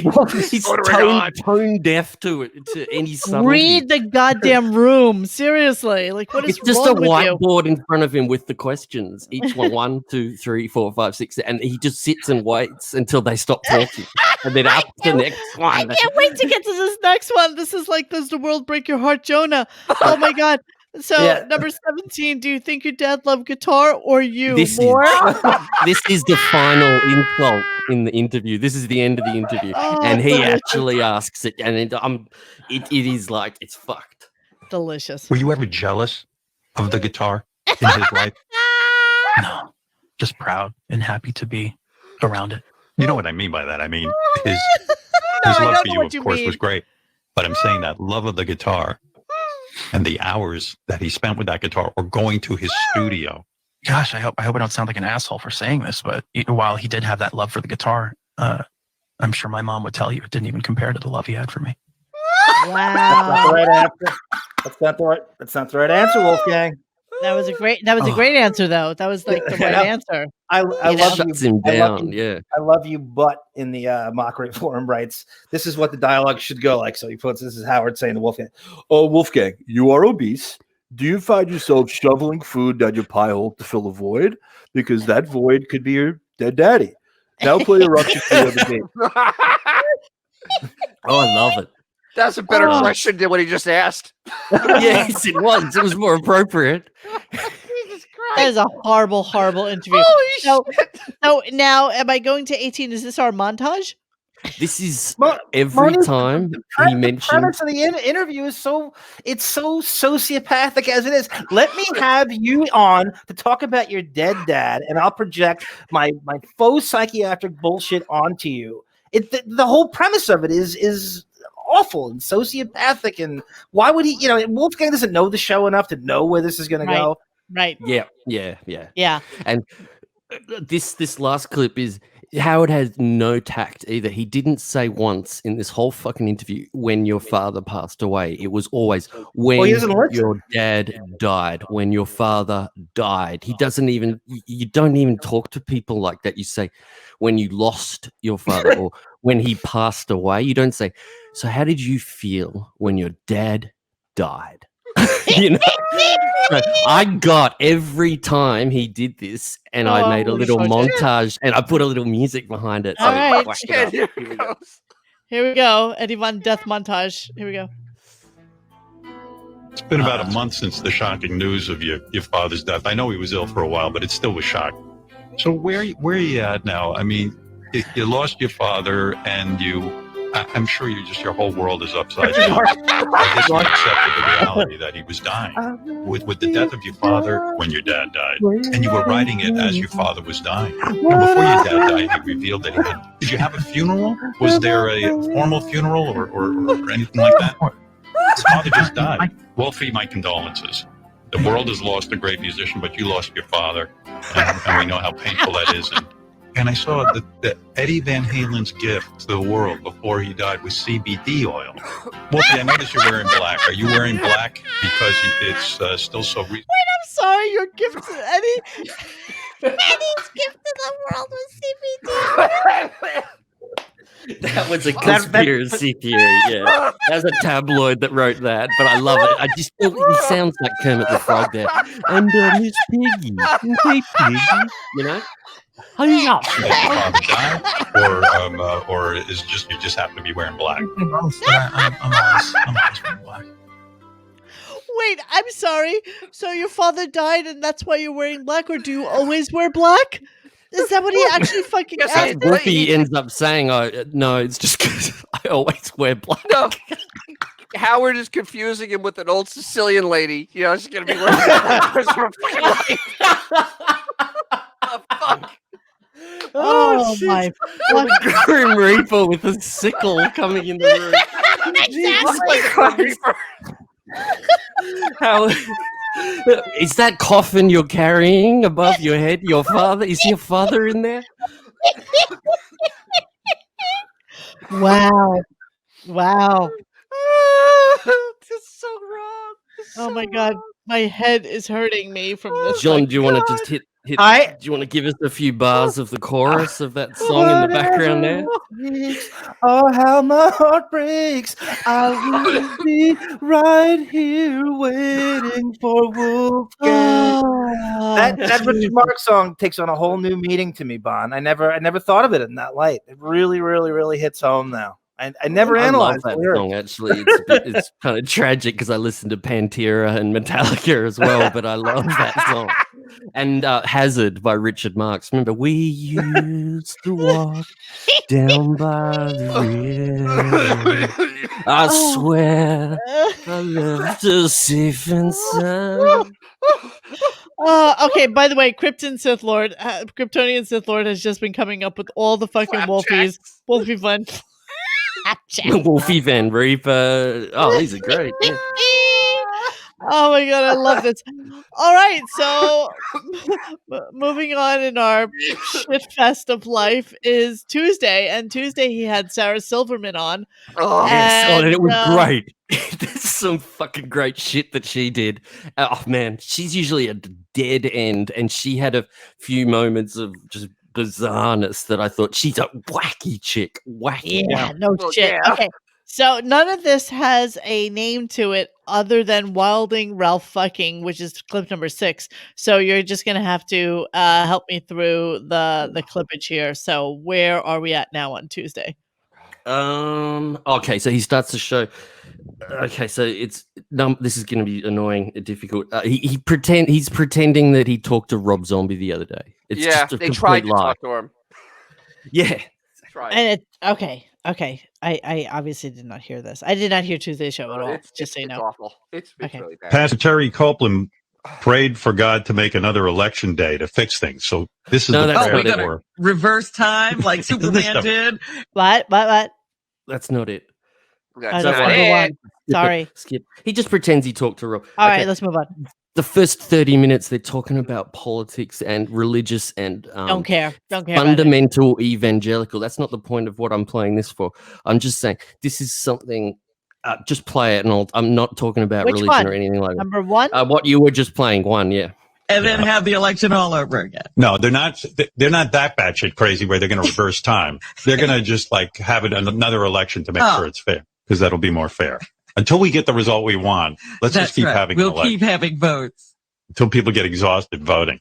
And Lord, we don't just look to the presidency, but we're asking you to straighten out every Senate race, straighten out every House race, straighten out every governorship, straighten out every state legislature, straighten out every mayor election, straighten out every city council, straighten them out, straighten them out, straighten them out, expose it all.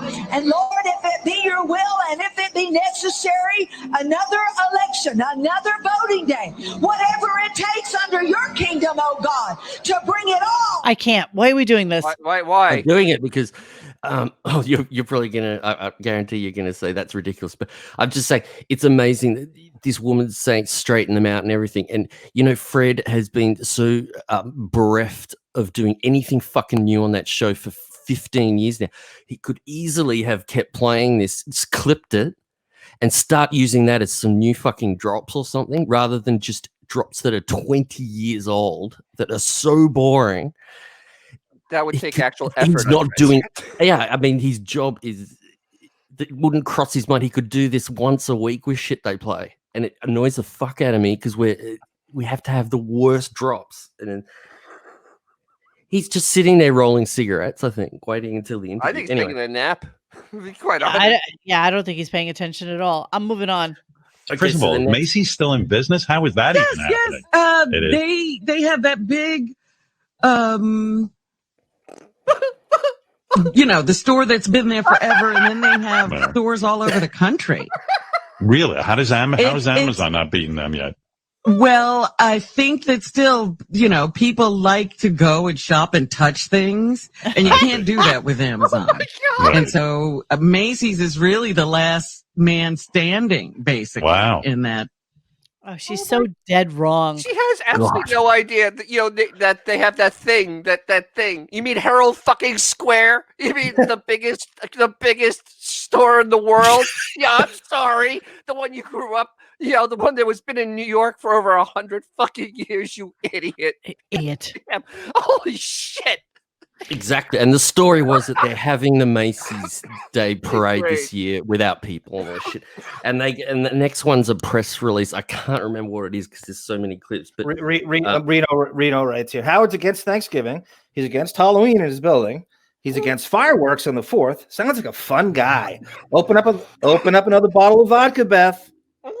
Yeah, no shit. All right, where am I going now? Clip 3.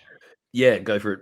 It'll be about Macy's. Issue the press release. They must have a Macy's Day Parade this year. They're worried that Patrick Duffy will have nothing to do on Thanksgiving.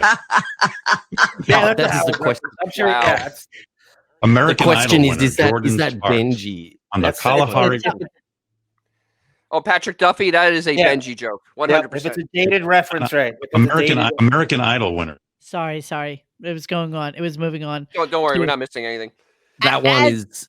As I want to do, it is moving on to clip number 4. So what is this? This is an ex-American Idol contestant's going to be on one of the floats, and there's something really retarded about it. I just can't remember. It's bad. Just play it. It's very short. Okay. Hang on. Jordan Sparks on the Kalahari Resorts and Conventions float. Wow. Jordan Sparks. That's a perfect name for the Macy's Parade. Like who? Like which one was that? I know her because I watch all these infomercials. I don't know why you don't watch infomercials. I find them the funniest thing. Because I have TiVo and I never watch a commercial. I just press a button. She watches infomercials? Yes. What is that? And Howard 4:00 in the morning. Howard's dumb. Yeah, that's it. And Howard goes, I don't watch commercials. I press the button. She's talking about infomercials about some fucking microwave oven that's like a fridge as well. You know, she's crazy. Crazy.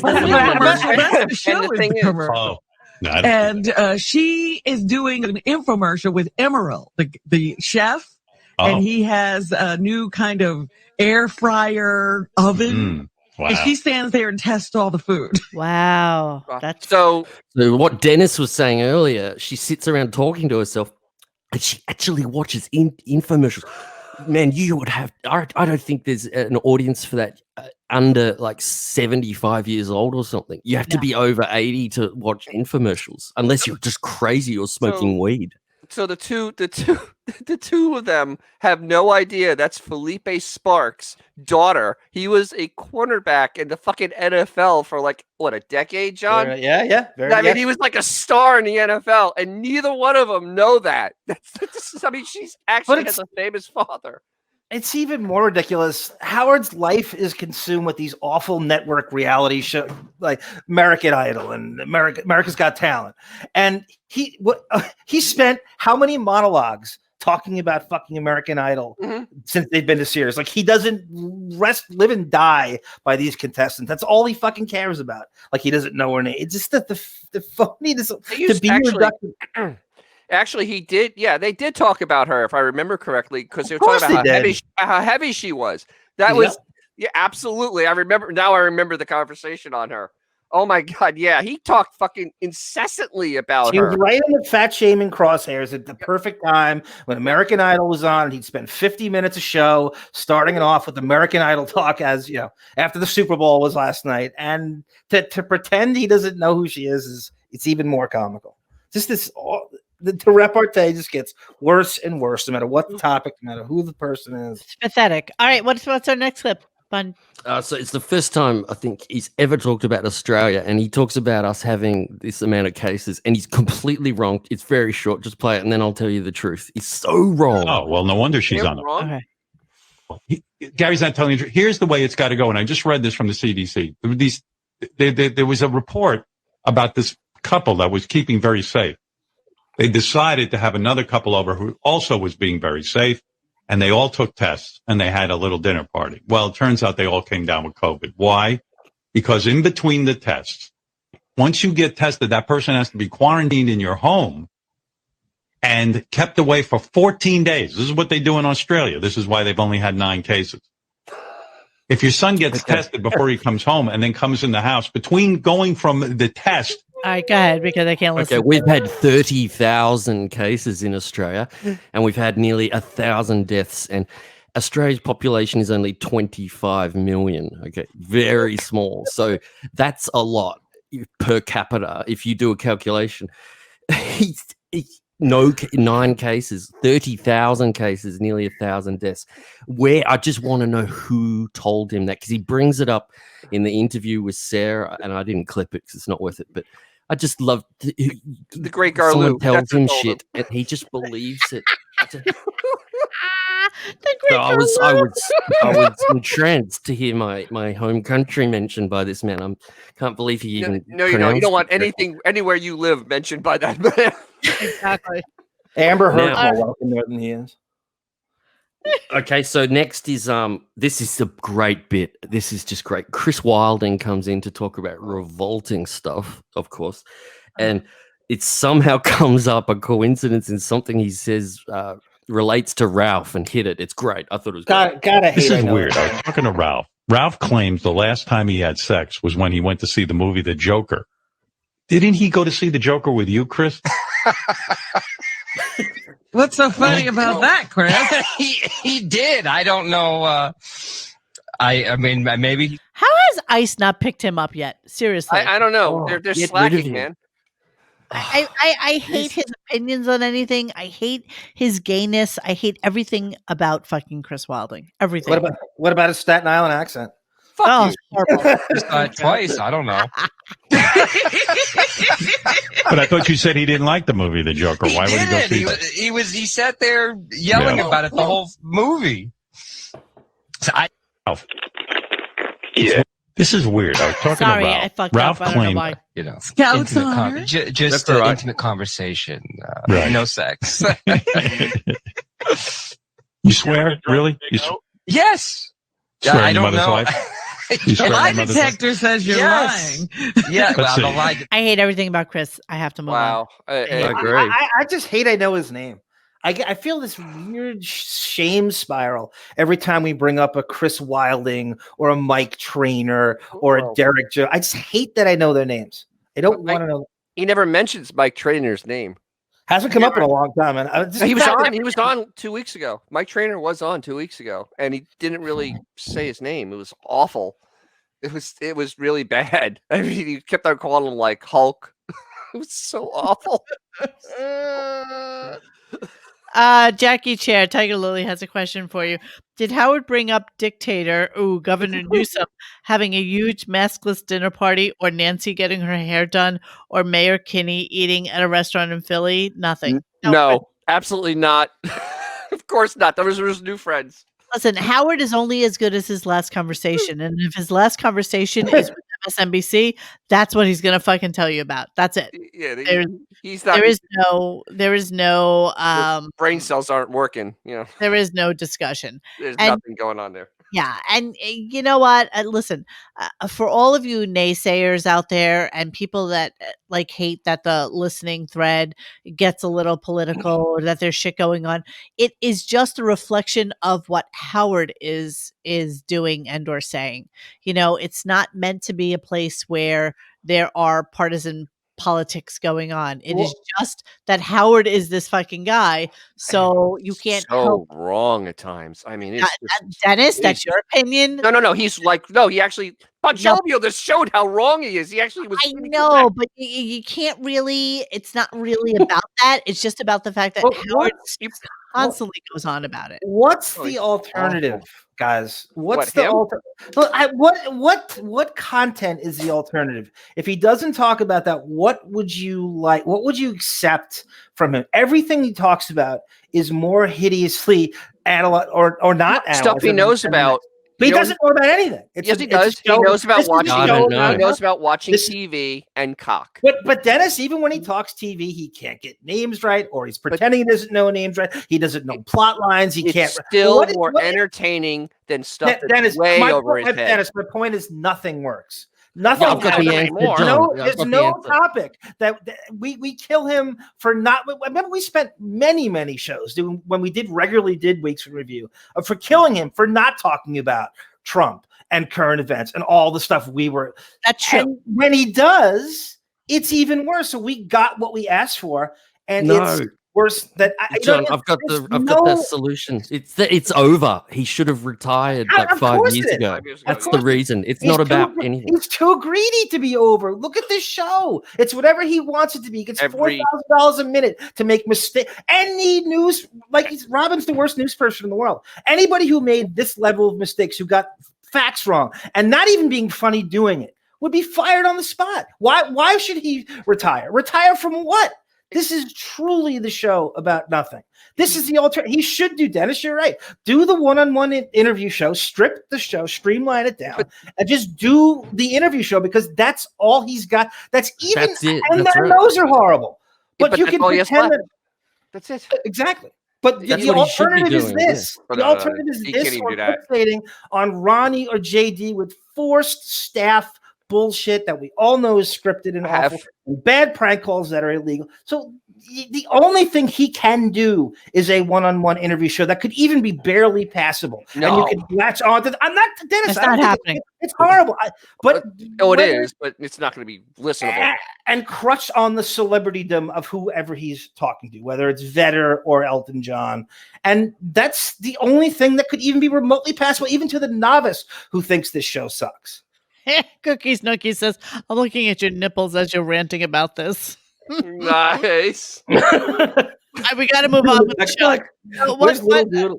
What's clip number 7, Bond? This is just very short, and Shuli trying to do it. It's whack pack. It's whack pack Thanksgiving. So they're calling all these fucking idiots and asking about. Painful. And Shuli just drops a joke that you would think in Tan Mum voice, and it's so short, and you just realize why he's there. I guess it's so bad.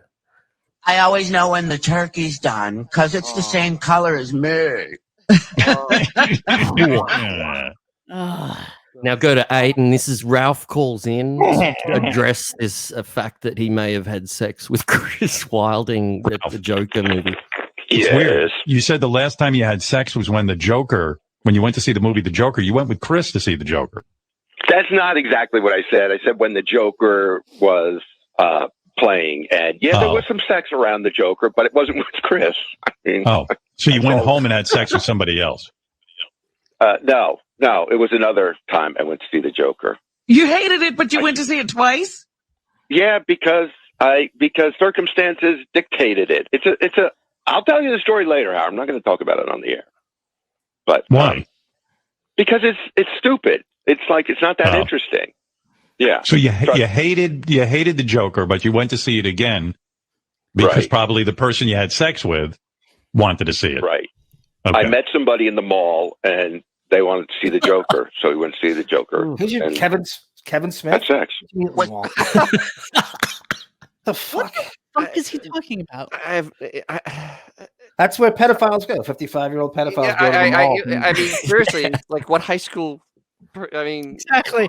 They buy their dates like an Auntie M's pretzel, and they hope that they'll go over to Hot Topic and pick out a fucking earring. Holy what the fuck is he doing?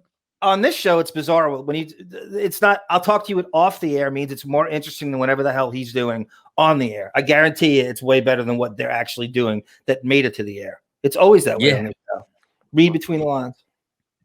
Fucking idiot. Okay, let's move on. What's on next? Yeah, well, I think he was going to call anyway because he wants to stick a shiv in John Hine for that crap Was we he a heard nice on guy? Monday. The gentleman? Can I correct John Hine on something? The Moderna vaccine does not need to be stored in sub-zero temperatures like the other one. Our vaccine, not as cold as the Pfizer vaccine. Yeah. Right, our vaccine. So, by the way, Ralph has gotten into tweeting shit and then not leaving his comments open for discussion. Oh, he's doing that too, huh? Yes, he is. Yeah, Passive. Yeah, that's good. it's that's so Ralph's fucking. style. That's exactly what he does on my alternate troll Twitter account. I follow Ralph, and that's what he does every day. During COVID-19, we're supposed to believe he's going to a mall and meeting people. No, it's during the Joker. When the Joker came out, that was what. Oh, okay. Okay, I'm sorry. All right, I'm moving on. Oh yeah, for Thanksgiving dinner, I always have my recreated Roman banquet. Oh, stop it for a sec. This is brilliant. What is this woman, I hate this underdog. She's talking about her Thanksgiving process, and I speed it up. So I'm excited about speeding things up now. I'm loving it. Wait for this, and this is how long you have to listen to this. Oh, man. Okay. Well, there's an appetizer course. I have a tuna fish and a roll. Then I have, of course, a slice of the deli beef, just one slice. If I have another roll, I spread honey on it. Next, I have a pork course, bacon, sausage. Oh, yeah, that's right. For the beef course, I have grape juice. Then, bacon, sausage, cheese, and apple juice. The next, I have chicken and more grape juice. For dessert, I might have raisins, an apple if I feel like it. A whole apple takes a while to eat. And sometimes I may not have the apple. I might finish off with cheesecake. I love that you fucking fast forward this shit because thank God, that was so torturous. it is actually the most torturous shit to listen to. That's Seriously. like 3 minutes normally, and take a short. break, when we It's like come back, a Sarah. minute. Crazy. Horrible. You know what's Horrible. funny about that? An idiot. She shouldn't be on the air. You know what's funny about that? Hold on, one at a time. Oh, sorry. John, what was that, John? No, go ahead.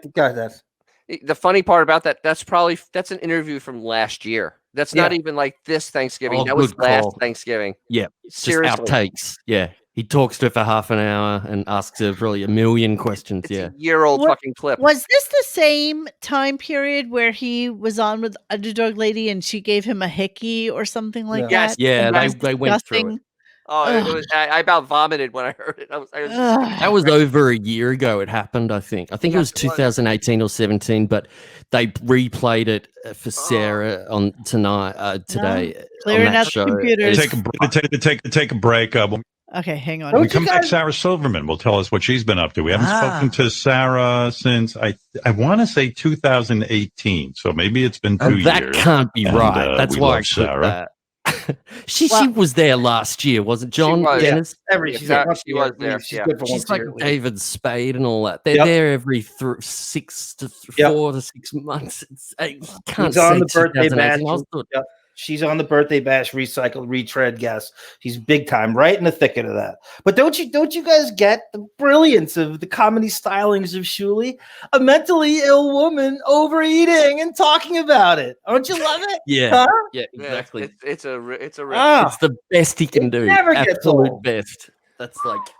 I'm just very curious why they've been mixing up the Shuli and the Wolfie thing. Like the Shuli stuff is all from like last year in 2018, and Wolfie's doing the current stuff. So it's very confusing to me what Yeah, I Shuli's don't know. capacity is on the show Minimal.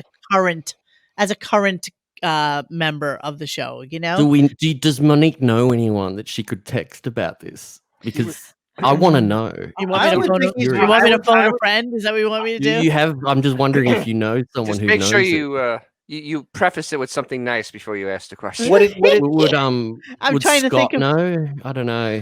I'm He probably trying to- talks to everybody. I'm trying. How to hard would it be to fathom he's writing shitty one-liners in the Benji vein, as like everybody else is? It's not. Look, listen to Howard. Of course he is. Yeah, of course he true. is. Good call. Let me try to throw out a text to someone. Hold on a second.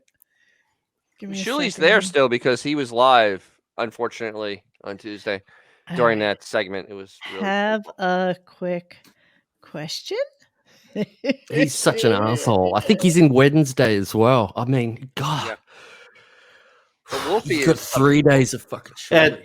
Dorian Morgan writes, the only fans Howard has anymore are celebrities who were fans. It's such a showbiz thing. You're spot on. And that's the only thing he cares about, Dorian. That's the only thing he cares about. He doesn't care how much hatred he gets from the hardcores. As long as he gets that text from Kimmel or Clooney or Sarah Silverman herself, that's the only thing that usurps one celebrity, usurps 6,000 hate fans on Twitter. He doesn't care about it's a any of very your. good point.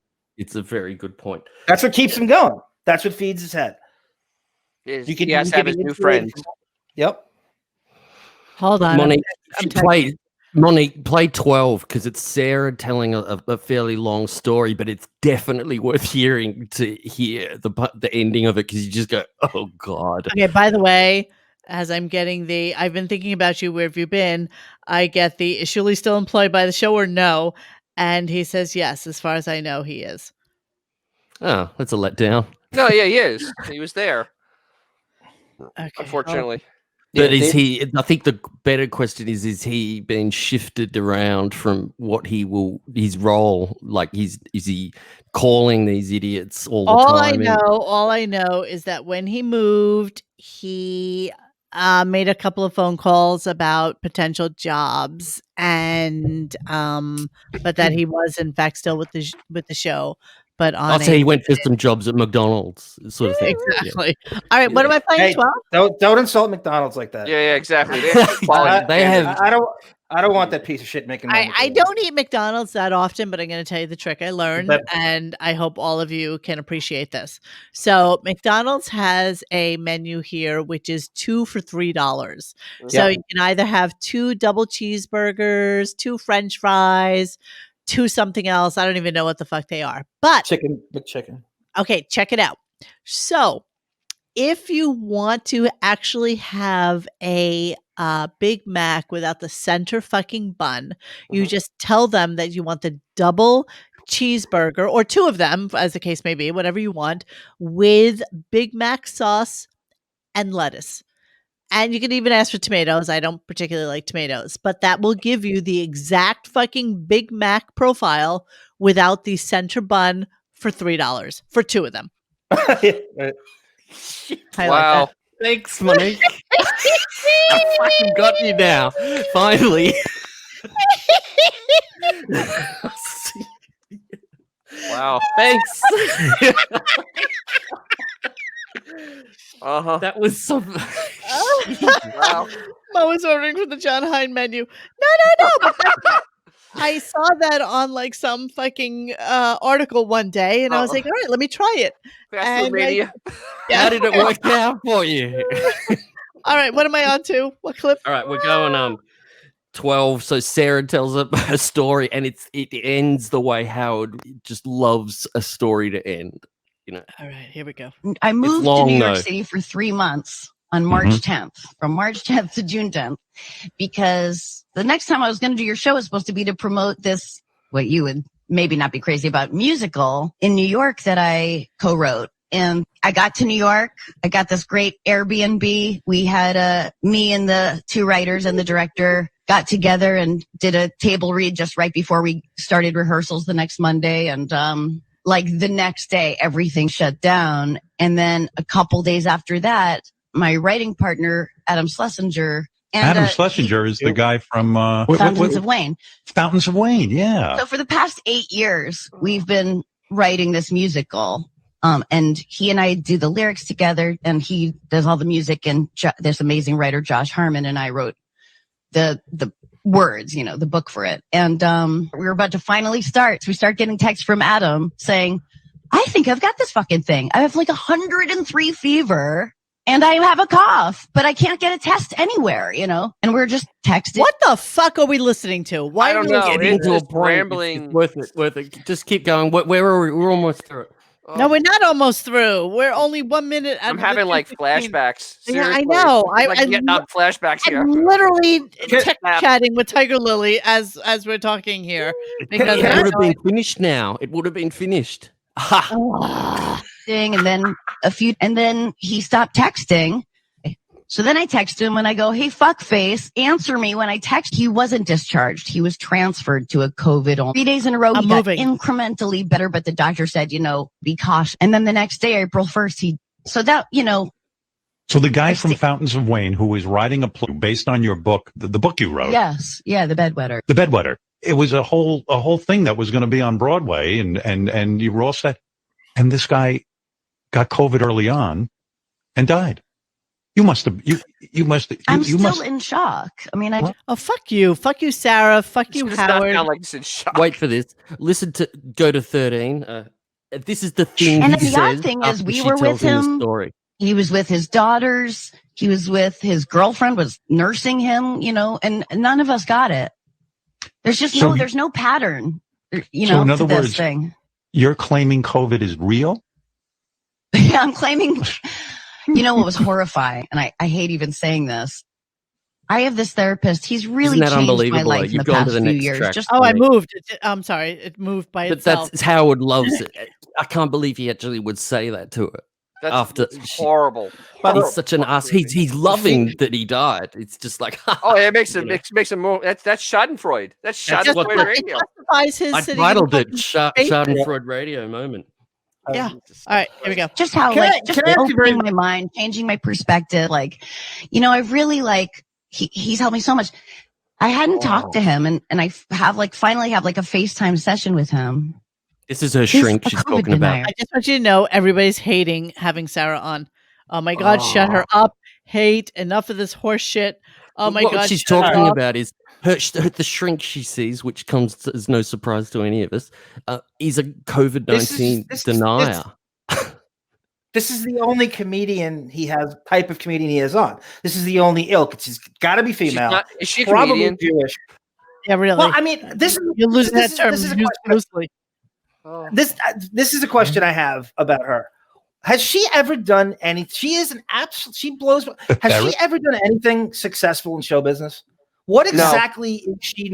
Well, it's crazy. She screwed Jimmy Kimmel. I mean, that's exactly right. That's exactly right. No hyperbole. That's exactly right. Her absolutely great right. That's probably true. Was being a celebrity couple, and that's how she has any kind of cachet or to get on the show, because she doesn't fit in any. She has never had. Usually, you have to do something that hits in show business to get the level of attention that she seemingly has here. You have to have a successful sitcom, a talk show, something, a movie. Everything's been canceled. She's never succeeded. I'm just curious. It's got to be the Kimmel thing is the only way she got. You talk sleeping your way to the middle or the top. I cannot understand her career. Do you remember that show? She was on Dr. Katz, the animated. That was good, but that was probably when she was with Kimmel, I guess. Yeah, in late It was. 90s. No, right? that was a Comedy Central animated show where they had guests on. That wasn't her show. By the way, No, I didn't mean it was a show. I just mean spent that more that's time what talking she- about Sarah Silverman than the rest of the fucking world as we know it has. You know Yeah, that, right? exactly. Let's go to 15. Remember, my entire original post for that was just her in blackface. Yes. I actually had. I said nothing else. I just had her in blackface, and that was the end of it because there's nothing to talk about with her. There's nothing to talk about with her. It's very odd. It's like loving someone and Go then, to you know, like 15. you Wait, fall in love let me- during let the me- time of coronavirus. Like you don't even know if the person you're with is like rude to waiters. You know, like there's so much. She stole this joke. Yeah, I mean that joke. Rude to waiters, really? Really? She said you're falling in love in the time of coronavirus because you can't go to restaurants. She's like, you don't know if people are the person you're with is rude to waiters. And I know that months ago somebody did a joke like that. You won't know if you meet someone during coronavirus and start dating. right. You won't know if they tip badly. I can't remember who said the joke, but she's basically ripped it. So fuck her. And then this is the best part. This is the best part of her interview. Howard earlier in the episode was doing his mum and dad impersonation, which is like dying over and over again. And she pitches an idea for Howard with that mum and dad character, and it's just like whoa. And Howard, of course, has thought of it before. Of course. I had an idea. You know how you always are doing Ben and Ray. By the way, her voice is super fucking annoying. Yeah, Has it always been? Did I Cycles miss up and that? down in that. Monique, that's It's the part best of her voice. Her stick is say shocking things in baby voice. Yep.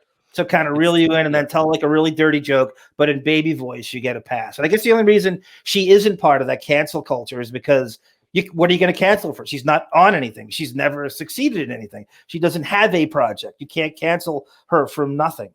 She has the blackface. She said chink on Mars show, I think in ABC, and she's put. So I would have love for some kind of blackface comment to come out of her, but that'll never happen. No. I mean, there must be hours of recordings of brilliant. You'll do it at 20, 30 minutes at a time. You know, it's my favorite thing. There's so much of it. You're already done. Get it animated. That's a show. The Ben and Ray show. And just have it edited together and a whole other layer of comedy in the animation. But I just think you have so much material. When I wrote Howard. No, actually, it's all the same material. It's the same fucking discussion every single time. And over. We could probably, all four of us could probably, repeat it verbatim if we Who's wanted that? to. Who's that? Who is that? Howard. In the high school years, I said, gee, I'll do my parents. And then some people were like, no, you shouldn't do your parents. I go, why not? Why can't I do the voice of my parents? Who's going to do it? But it's weird. Like all of those stories, I said, why don't exactly what you're saying? It's true. Is Sarah trolling him? I don't think so. It sounded like she's kissing his ass. That's a good question. Does it inspire? But I think this is how he continues to do this shit and why he does, because it's comments like that. He thinks this is working. He thinks we love it. And wait. Monique's got a point though, because when she says it at the start, she goes, "It's so funny. You do it for 20 to 30 minutes every time," and that is almost a bit of an insult to him. I hope you're right. Fuck 20 for 30 minutes. I would love for it to be a backhanded fucking slap. I think it might be because she's pretty on it, even though she's crazy. She can be a smart ass, an asshole. Wow, and getting him back for the last time that she was on. Actually, the time where she had the movie. Yeah, and he didn't watch it. Yeah, he didn't watch it. We should listen to that didn't know again. the title of we it. should do a whole ep listen to it because she. I know. She really was fucking destroyed by that. I said, why don't we just animate all those stories I tell? But it's not as simple as you might think. You know what I mean? It's like to make it into a really good. And I'm too much of a perfectionist to do something sloppy. So it's like, it's got to be just right. And that's where the whole show hung up on. But most of the show was about my parents, not about the CBS show. He's such a perfectionist. Yeah. Okay, well, this is the final for Tuesday, and this is titled "Keep Imagining You Were Contacted." Because remember when Sarah did the stupid Imagine video at the start of the year, and they all got in trouble for singing Imagine. She's talking about it, and she's admitting it was not the best idea in the end. And of course, Howard imagines that he was contacted, and you just it's like the worst way to end a show. You just want to die again.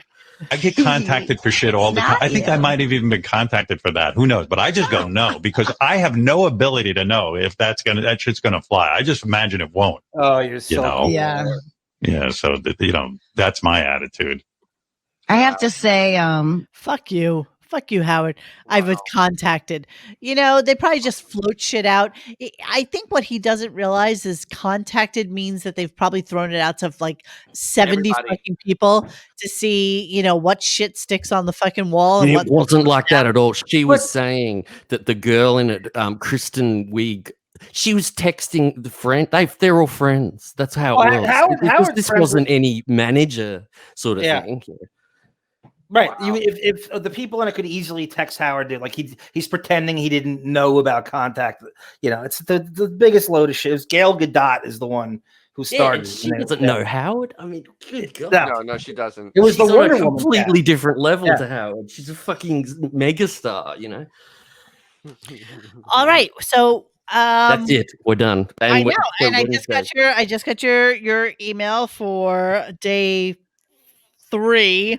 And this is going to be quick because Elton was pointless. So we've only got Oh my 7. God. 6 clips because we've already played the contract update. Tell me about Elton because I was curious about that. Oh my God, Dennis, how was that show? It was tedious because Elton John can tell a lot of cool stories. Unfortunately, you had the worst interviewer in the world cut him off. Literally could not wait to ask the next question to Elton John, who was starting to go on a little thing, and it just slammed, and then it got stuck in 1967, 68. He literally got stuck in the end of the 60s with Elton John for 20 fucking minutes talking about John Lennon. It was just like you have Elton John on your show, you have him for 1 hour, and you spent 20 minutes talking about fucking John Lennon with him.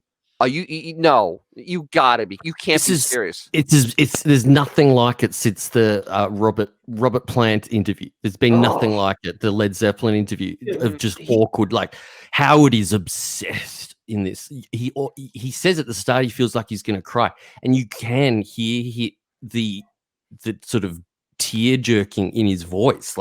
And he just it's so weird to hear him happy and sincere. That's the problem with it. It's like, so now this is how you are when you actually love something, that's what pissed me off. I just want to answer to passionate. I just want to answer to JP6703. Does anyone else skip all the interviews? Yes, I do. I skip all the interviews. Wow. And that makes the show like an hour long for me. And he's getting skip it to longer go to and what? longer and longer. Well, no, it's really not skipped to go to anything. It's just that, this is my job to listen to the show, but I can't listen to the interviews. So you didn't listen to 3 hours and 20 minutes, Eddie Vedder?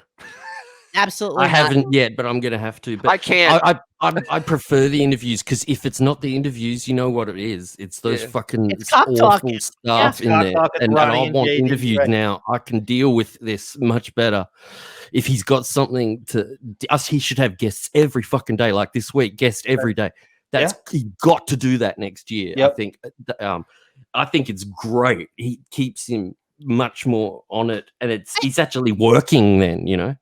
I think at some point before the end of the year, I agree. Like Tiger Lily just said, I think we should actually re-review that Robert Plant interview because that was really just. We did at the time because we did a week, but we didn't really actually expose it for what it was and how painful and cringeworthy it was because it was. I think we did a decent job. I think we took that apart pretty nicely. Oh, you guys were amazing. It was pretty bad. Was Robert Plant was Jimmy Page the love of your life? Oh, holy shit! You can almost hear Robert getting ready to get up at that point. I mean, that was just wow. And he should have, to be honest with you. All right, the fact that he didn't know what he was walking into, like so many of them, like Wolfie didn't know what he was walking into. Wolfie had no they walk out going, "Wow." They hear Howard Stern, great interviewer. That's where I want to be, but they don't know. They don't listen. They have no idea. Yeah, I was getting my Oh, teeth what? cleaned the other day, and I said to the woman that I was, I do this podcast on Howard Stern. Oh my God, my husband loves him, And meanwhile, she's digging to my fucking teeth, right? So she's cleaning me, so I can't even like respond to her. And Right. she's saying, but he's grown so much. He's like, he really is Oh evolved. my and God. he's the best interviewer in the world. And I'm like, literally, the thing is like, she's like. And I literally took the fucking thing out of my mouth and I'm like, no, you're so wrong on that. You have no idea how bad he really is. And but that's what people believe. Because, like everybody else in politics and everywhere else, the more you say it, the more it's true. So therefore, if people say it, they think it's true. So you actually got somebody that actually knew who he was. I have yet to find somebody that actually know who the fuck he is. I'm so embarrassed. I can't walk around. I've got no one in this country knows. Yeah, Monique, did your dentist run from you like a psychologist did? Oh man, I love that story. You've got to tell that again next time because I love that story. Okay, first off, it's a therapist. Okay, The therapist, and she ran away. No, she didn't run away. It was a psychiatrist, wasn't it? A therapist, psychologist. No, psychologist. That is a therapist. A therapist cannot. Electroshock therapist. He doesn't have a. Just getting you back for the comments earlier. Yeah, okay, yeah. Right here in the back of my head, Bon. Therapist cannot dispense medicines, and she was eating outdoors with one of her friends, and I was walking my dog at night around the block. No, wait. A psychologist doesn't prescribe meds. A psychiatrist does, but a therapist is a psychologist. No, they're different. I think they are different. Oh, okay, whatever. But who's faster? Who can run faster? Can a psychologist run faster than a psychologist? He definitely could run faster than I could. do a cabbie versus high pitch Eric sprint on Fifth Avenue. I have never seen somebody ignore me the way she did. Like I wasn't even understanding why the fuck she was ignoring me. It's like, you know me. I see you all the fucking time. Like, you know my face. Confidentiality. I gotta get out of here. Unprofessional confidentiality. No. I have to banter with a patient. No. Well, yeah, and then I wasn't seeing her until the next week, and she texted me the next day, and she said, "I will explain all to you the next time I see you." Yeah, and it's because they don't want the other person that they're sitting with to be like, "Oh my God, who's that?" And then having to explain that that's like a patient of yours or whatever. I don't know. I don't know if anybody else has ever had this happen to them. No, we haven't. No. No.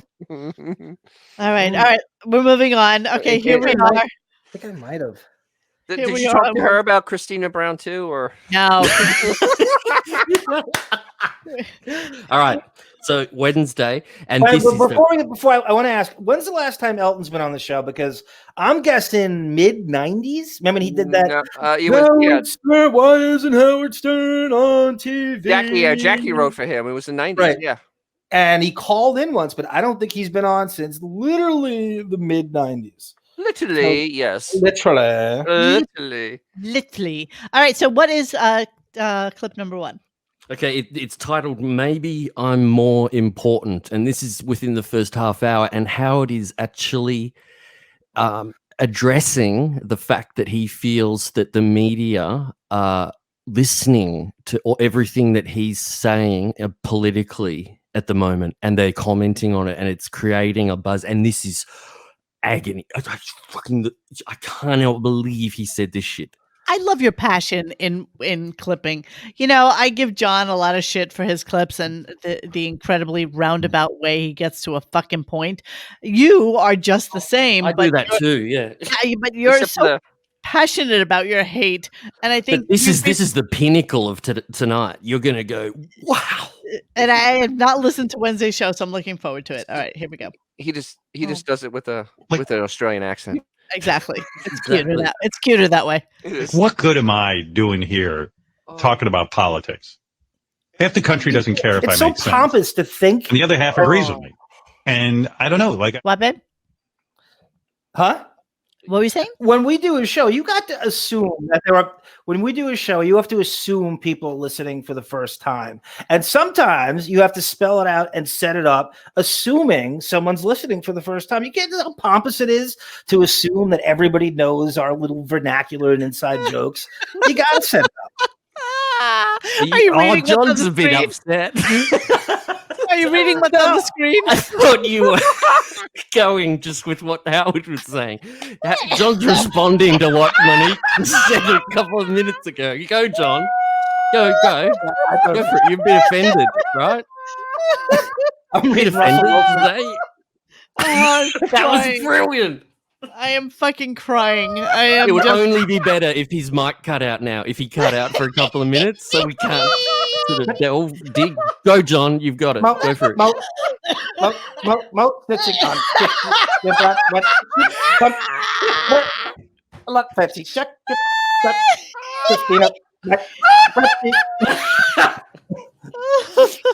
right, I'm playing the clip. I'm doing it. I love you, John. I get on the air and I start blowing off steam because I do believe I'm right. And I do not like what's going on in Washington. But then I go, I should really keep my mouth shut. But then I went maybe I'm more important than I realize. I had this whole discussion with Beth because I read 50 articles yesterday, literally 50 articles about Howard Stern says that if Donald Trump starts a news network, it will fail in a year. That article was everywhere. And also, Howard Stern says that I know how Donald operates, and I see how he's running the country, and I must have said to you on the air, there's no fucking way Donald Trump's going to be able to run a news network. I mean, couldn't run a football team, couldn't find a... Didn't this actually make news this week? It was a Buckwald plant on Exactly. something stupid you never, and it shows up, and they have it where it shows up in like a Google alert. It's a lot of big fucking nothing burger. He's the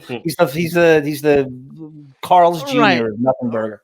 Right. It's like Howard says that Donald Trump won't be able to make it as a TV executive. It's like, who the fuck cares what Howard has to say about anything? No, but Howard referring to himself in the third person, wackos do that. Serena Williams does that. Yep. OJ does that. OJ does that. OJ does it too. Yeah. Right? Oh, yeah. We couldn't run a casino, blah, blah. So I must have been talking to you about it. And I don't know, the newspapers all seem to pick it up. No, they didn't. But that's what's bothering me about the news at this point. They're reporting on your predictions. No, they're not. No. I didn't realize I was that important. I'm always kind of shocked by that. What else have you called?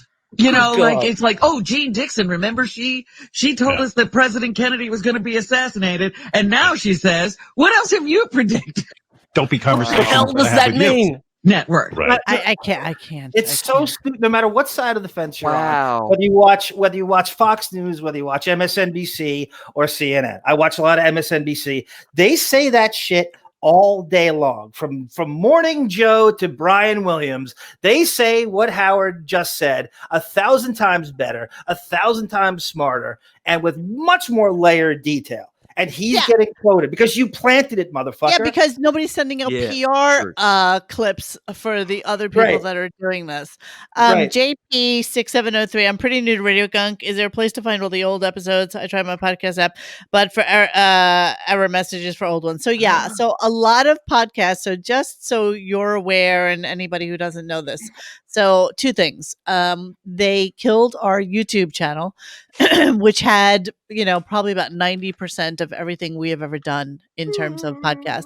And a lot of the video components are lost to the ether, even though I saved a lot of them and I started putting them up. So if you go to radiogunk.com, you'll see pretty much any podcast that we have available right now is up there. And then there's a section that has the video components for pretty much anything that I was able to retrieve and upload onto Mega.nz. So I can't upload them onto YouTube because they immediately get fucking flagged. Immediately. And that's what I want to talk about. Isn't it sad that you have to back up all of this stuff on an external hard drive because you can't even trust these places? No.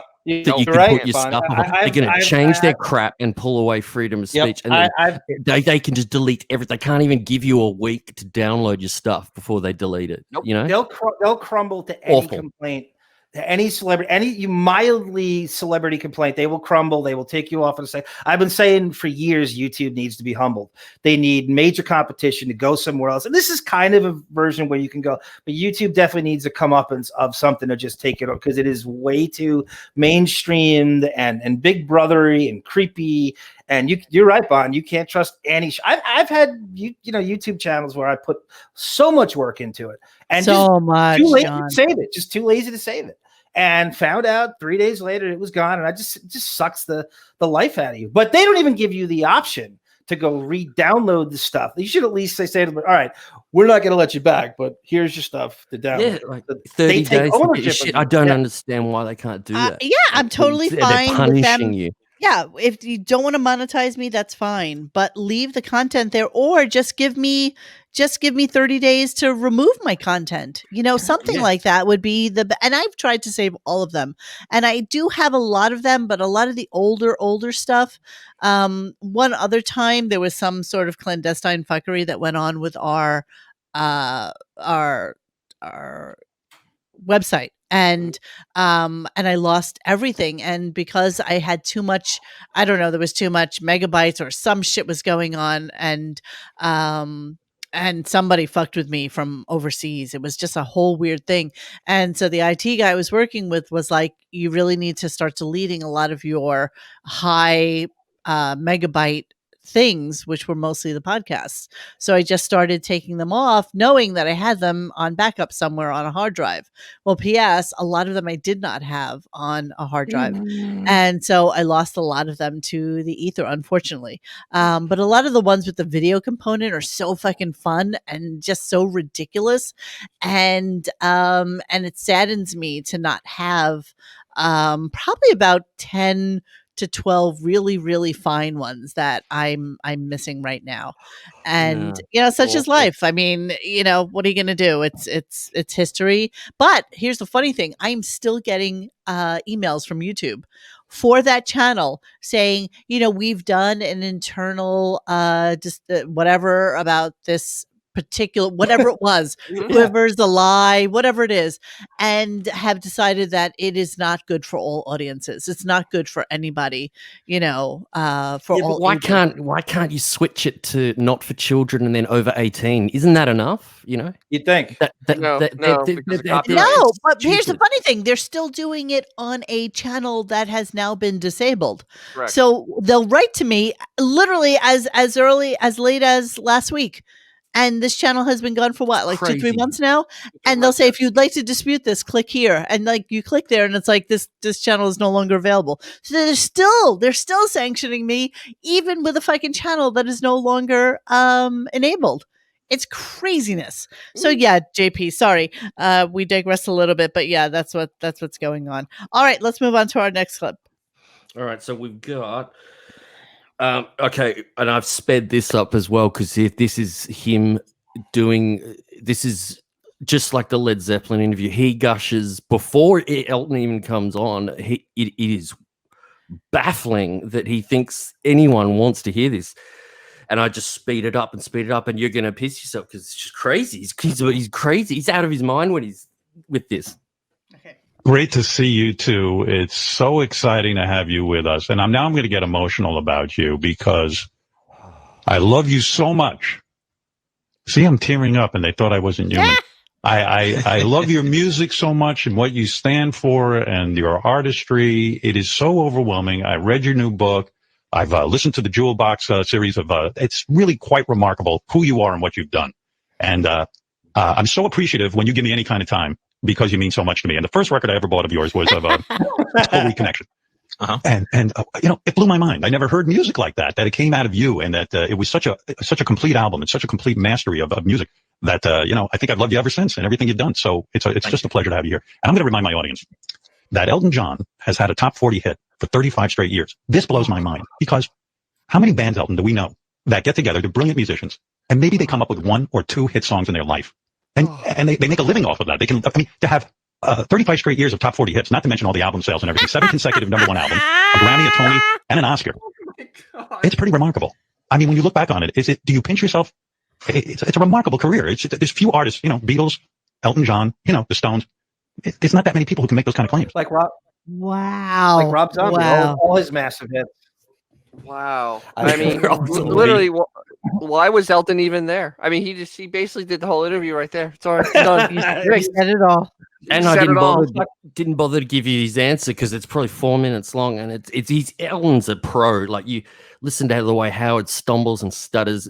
Elton doesn't do anything like that. His responses are so smooth. It's like, and the question Howard just said is so freaking boring that he's heard it 1 billion times. Anyway, he does it again. The next question after this is just another one that I think I sped it up again. He asks him if he was a prodigy. A musician. Jesus. All right, hang on. Here we go. Sorry, I'm pulling something else up so that we can listen to it. Hang on. When you first got attracted to the piano, the idea was you would be a classical pianist, right? I mean, you studied the classics. That was your intro, but you hated it. It was like, it was too regimented for you. But were you a prodigy? Were you? It seems to me when you look at the piano, like I once said to Billy Joel, when you look at the piano and you have to write a song, what do you see? He goes, they look like shark's teeth to me. That it's going to bite my hands. It's a torturous process. I don't get that feeling from you. I think when you look at the piano, you love it. You see something great there, and maybe you were a prodigy. It seemed to come easy. Yeah, really, he sees something great there. Wow, it's what he does for a fucking living. Yeah. Look, Elton does say, "I was a prodigy," which is he's not being a smartass about it. He had an incredible talent, so the response is not to the question's just taking it way too far. And then if you go to 4, he just kisses his ass so badly in this next part. Listen to this.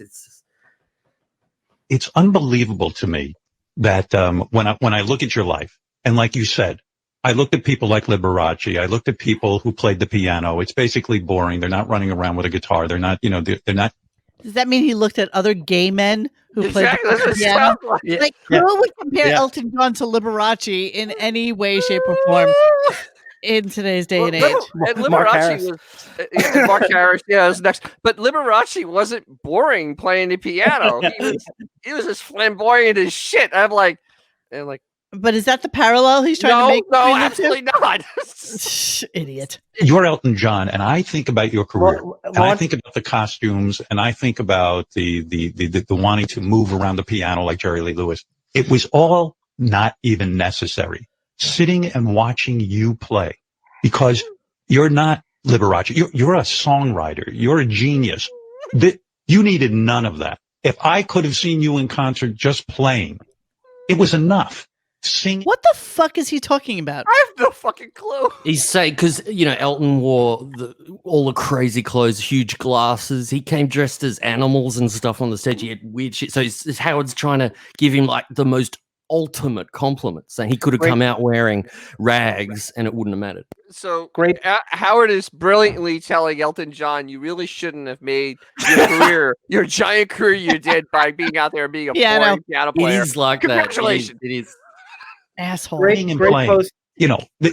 Sorry, John, go ahead. Outside, great post by Laundry Room and your great mockery through Dennis. She writes, Elton is actually a really good storyteller with a metric fuck ton of stories to tell. Howard is the issue. He's boring and not smart enough to conduct an engaging and entertaining interview because he's a narcissist who doesn't care what the guest has to say. He just wants to hear his own goddamn voice. He wants the after interview glow when everyone kisses his ass and tells him what a great interviewer he is before he even conducts the interview. I've said it a million times. Howard has an amazing ability to make me hate the things that I used to love. Wow. Yeah. Great post, Laundry Room. That is great. That is great. All right, that was beautiful. There we go. It was mind-blowing that you could do both. Do you look back on all of that and say, I didn't need any of that? If I go back to my career, I didn't need any of the costumes. I didn't need any of the big stage shows. I could have sat there with my band and just played my music.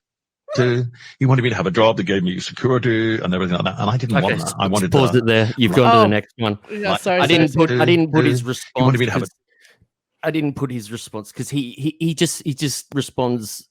He's not getting annoyed by Howard, so it wasn't worth it. But he just says, "No, I had a huge ego, so I did the costumes to be because I wanted everybody to talk about me and all that kind of crap." But that's the problem with Elton. He's not surprised by any question because he's been around for so long. He's not going to get annoyed. Like you get a grumpy Led Zeppelin sort of dude who never does interviews and is against a fuckwit like Howard talking to you like that. That's everything he rallies against. So, but this is when you go to 5. This is what Howard wants the most, and Dennis you'll all agree. Elton had an awful experience with his father, so this is what he wanted to get from Wolfie that he couldn't get, and he's just relishing in it. Okay. A job that gave me security and everything like that, and I didn't want that. I wanted a life of adventure, and boy, I think I got it. But how nice it would have been if your father could have just put his arm around you, give you a hug, and go, "Hey, Elton, you're a wonderful piano player. You've got an incredible talent, and I love you." You know, something. If he would have given you something, he didn't know how. He didn't know how to do that. If you look at the relationship he had with my mother, and which was very fraught, and they should never have married each other because they were totally unsuited. And I was the product of that. And the fights they had were always about me. I don't think he knew how. I've come to terms with that now. And I wish I could have. He did show me a lot of love in different ways, but he couldn't be tactile. Men were not tactile in the 50s. It's how he was brought up. And I don't have any resentment towards my father anymore. But he shaped the way I was. He made me determined that I would be successful at what I did, whatever I did, to prove that he was wrong. And the crazy thing is, he's been dead for over 20 years, and I'm still proving things to him, trying to prove things to him. That's what he wants. And I think, that's so up. That's what he so wants. up Howard's alley. Jesus Christ. Now it gets worse because the next track, number 6, is I've titled it "It's Not Good Enough. I Need More." And Howard, what he just said was not good enough, and Howard has to go further. Doubles down. Doubles Yeah. down on the daddy issues, right? Yeah. All right. I'm looking forward to it. All right. But isn't that so sad? The driving force is trying to win your father's love. Even to this day, he's dead, and yet you're still trying to prove to him, "Dad, don't you see I'm worthy of your love? Don't you see I'm Elton John now? You know, I'm this huge star." It's like this endless pursuit. How did you get rid of your resentment towards your father? How did you eventually come to that? Was it therapy? I got sober in 1990, and I joined Alcoholics Anonymous and on a 12-step program, which tells. Is Elton John sped up? Like it feels like I speed everything up by 7% because it works. It's a little bit fast here, but normally you guys haven't noticed it in any of the clips. I speed it up to get through it better. But yeah. No, I'm good with that. I'm just curious if that's it helps. Like, if I played you the before and the after, you'll go, "Oh, it's a little bit faster." John, get onto that. It's about 7% faster for everything. It makes things much flow much better. So let's actually really break this down. This is a 66-year-old grandfather asking a 74-year-old gay man if he is upset with his father who's been dead for 20 fucking years. But he is. Clearly he which is. Which is fucking sane. Yes. John, you got to talk to this. Let's tell us your thoughts on this, John. Go ahead, buddy. Go ahead. No. I wasn't going to say anything. I'm just saying that this is classic Howard. What he craves. He craves somebody who will finally, agree with him on the daddy issues and actually still have fucking regrets 20 years down the road. What? I don't understand the problem. His dad was great to him. That's what Elton doesn't know. That Bond. Elton doesn't know that he can spin the fake childhood torture and trauma to anyone, especially when you have celebrities. Oh, but he doesn't. But in this interview, Howard doesn't really get into it much. He just says, "I had a lot of problems with my father with these kinds of things." He didn't elaborate anything. Why is he doing? Is it for He didn't have the time. He didn't have the time to do it. He could have and would have gone into it at another. Elton only gave him an hour, right? Next time an hour. Right. If he had two, exactly right. He would be expanded. That doesn't explain why he's doing it. Is it for us listening to remember that Howard's fake story about having a bad dad? Is that what it's for? Listen, in Howard's mind, in Howard's delusional, fucked up, elderly man mind, he did have a fucked up father. I don't know. And the fact that his father is still alive is psychotic to me, that he still has these issues. Like, I think it was maybe on Wednesday show or Tuesday show where Robin or somebody asked him, you know, do you think that you'll be in therapy for the rest of your life? And he's like, yeah, I think I will. Like, I think that this is, you know, this is something that I need in my life. And that's the person that I've chosen to talk to about everything that goes on in my life. And I don't see that changing, you know, even when I'm in my 70s. And Robin's like, you've got to be kidding me. Yeah, it's horrible. True. That's true. But that's the thing I'm kind of on, is that if you're kind of saying that Howard doesn't realize that his father raised him well, but I'm saying, no. I think he knows it's all been a lie. And he started perpetuating it when he moved to Sirius, or around then, when he decided he wanted to rehabilitate his career and be thought of as not a nutcase. So he's using that for the audience to feel sorry for him. So if any trouble comes up, like blackface, he can say, I had a lot of troubles when I was a young man because of my father, because of my mother. And that's the reason. And that's why I'm lying about being in therapy every few days a week. Right. Which I doubt he goes at all. I don't think he goes at all. I don't think he goes, but I think he has phone sessions with him. The therapy is the excuse. If anyone criticizes him, say you did blackface, he can say, I've had a lot of problems, but I've been in therapy for 20 years as an excuse. I don't know. Maybe we're not going to get through it now. When it's not Schadenfreude radio, it's professional victim radio. Correct. So you can say that you go to therapy to put out this false, I'm working on myself. You're always and it involves you, and you're better than the person, because I'm in therapy, I'm better than you. But again, we don't know the extent. And could therapy look any worse from anyone but Howard? Could you possibly? No. He is way worse a human being as far as what I would consider things that, if you're working on, what are you working on? How to ingratiate yourself to celebrities even more? What he actually says? You know what he says he's working on? To be a better human. That is literally what he has said. Right, it's the most ambiguous thing. What does that mean? Exactly. A better human. Right. Let's rip Gary on his fire pit, a new fucking asshole, for another hour. Let's rip Ronnie for another, I don't know, 140 hours worth of fucking content about who he's voting for and why you don't like his choices. I mean, where does the line end? You know, are you that fucked up from your childhood at 67 years old that you can't let shit go at this point? Like, seriously, where does it end? The funny thing is that people that actually were listening a long time ago realized that his parents were very good to him, and they would come on the air at the drop of a hat and would talk to him and would, do anything for him for the show. And this whole fake horrible childhood he created, after they couldn't fight back, after they couldn't hear the show every day because it was on Sirius, is really the most disturbing part of his entire existence. I mean, really, everything else he does, this is the most disturbing part of it. And it's been planned. Buchwald, I think it was planned in the late 90s when he got divorced. He needed excuses for his behavior. They may have had the foresight to say, you're going to... It was court ordered in the beginning. I know that for a fact. True. And I think they set up, and I think the reason he never had a child with Beth is because he felt that he's so unlucky. He's had 3 girls. He'll probably get a boy next, and then he will have to be the one to raise him. And everyone will be asking him about it, like they ask Letterman in interviews, and he covers up. He doesn't want to talk about it. And Howard didn't want to have to talk about what he's doing with his son. You're so right. I love that. That's why he never gave her the child. I think the herps. He remembered how incredibly lucky he got with Allison to have 3 girls that he didn't have to bother raising. And he said, I got so lucky, and I'm never going to give it a gamble. It wasn't any other reason, unless Beefus is barren. No, you're actually really, really right about that, and I can make parallels in my own life with the man I married having I 2 think children. You're reaching. No. And I don't at all. I think it makes. I don't think so. No, I how could Howard deal with these interviews now, where they'd all be asking him, "How is your son, who's 10 years old? What have you been doing?"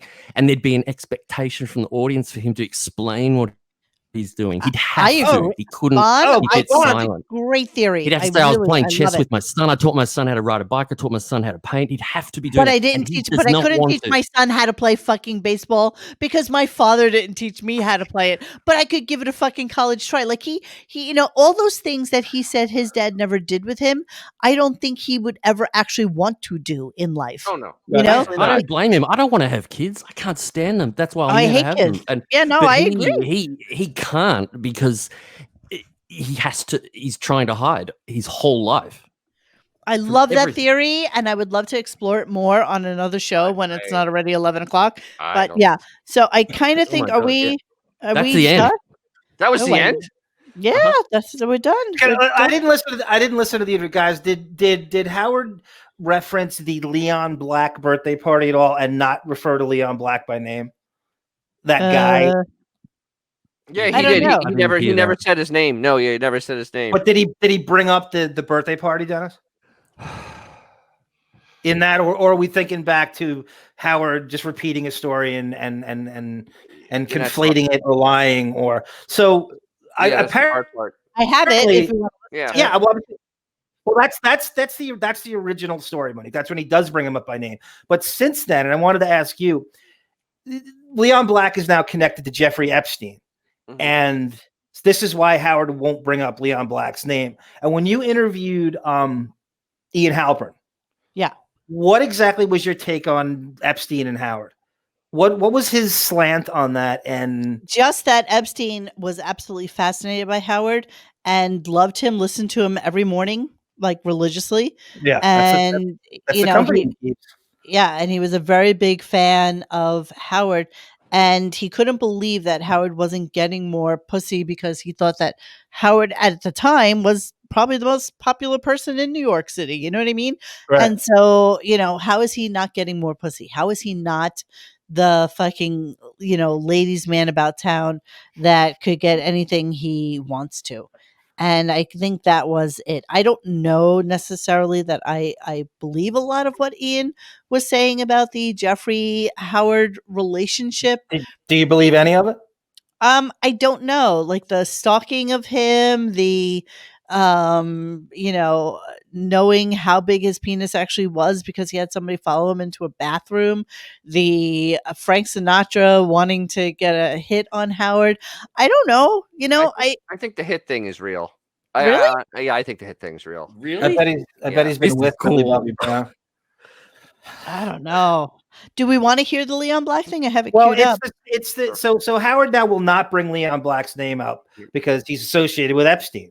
And this is when he did bring him up. So Howard attended Leon Black's 60th birthday party. Yes, with a lot of very, very, very, very, very wealthy people. And the Bloomberg funniest thing, there, Robert Kraft. Yeah, everyone's Jewish and everyone's rich. No superstars, just fucking really, Rich really Jews. wealthy people. Yep. And the funniest thing was some fucking guy had the nerve to call in the other day and say, "Hey, Howard, when you went to that special party where you listened to Elton John, Howard's like, yeah, there were a lot of like hedge fund guys there and a lot of really wealthy people." And the idiot on the phone is like, "Did you get any tips from them about?" And it's like, dude, the guy is worth almost $1 fucking billion. You're asking him about other people that are in the room with him that are also worth the exact same amount of fucking money, if not more, whether or not he's getting fucking tips on how to be that wealthy. Like, are you fucking Kind of kidding me? redundant question. Yeah. It's stupid. It's like, do you not even realize who you're talking to? No. Like they don't. They just don't fucking get how wealthy Howard actually is. Yep. So when is this from? This Elton John Leon Black 60th thing? That's a good question. So this is from August 15th, 2011. This is when Howard still was talking about his personal life. You'd still get the Hampton stories, which I think is the only thing that could save this show, is owning that 1%er life and giving us a window into it. But this is when he still kind of talked about Hampton shit. And this is a heavyweight party he'd gone to. And so Marcy comes around in 13, and this is all shut down. These are really the last years he talks about his personal life with any candor whatsoever. Okay, let's take a listen. So Leon turned 60, and Leon's the guy I told you who hired me here at Sirius Satellite Radio, and just a lovely guy. He's the guy who sat me down. He said, you know, I got this thing that says Sirius Satellite. I go, I'm well aware of it. He goes, how many? He goes, we only have like, I don't know, 60 subscribers or something. And I go, I'm sorry. Yes. I'm sorry, Monique.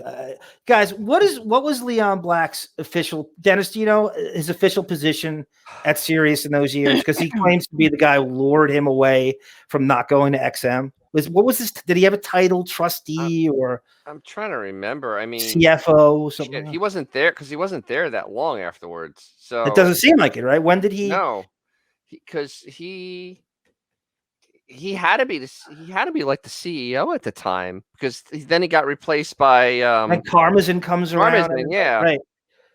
Because that would make sense, because that would be the only way he would be talking to him like that.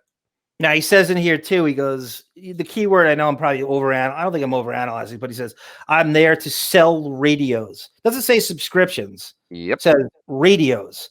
Hardware. It's cold. Very cold. Your subscription is 1/50th the price of all that stupid hardware they used to sell. So that's Mr. fucking huckster salesman on those last days. He was on the board of directors. Yeah. He got kicked founder out of Sirius.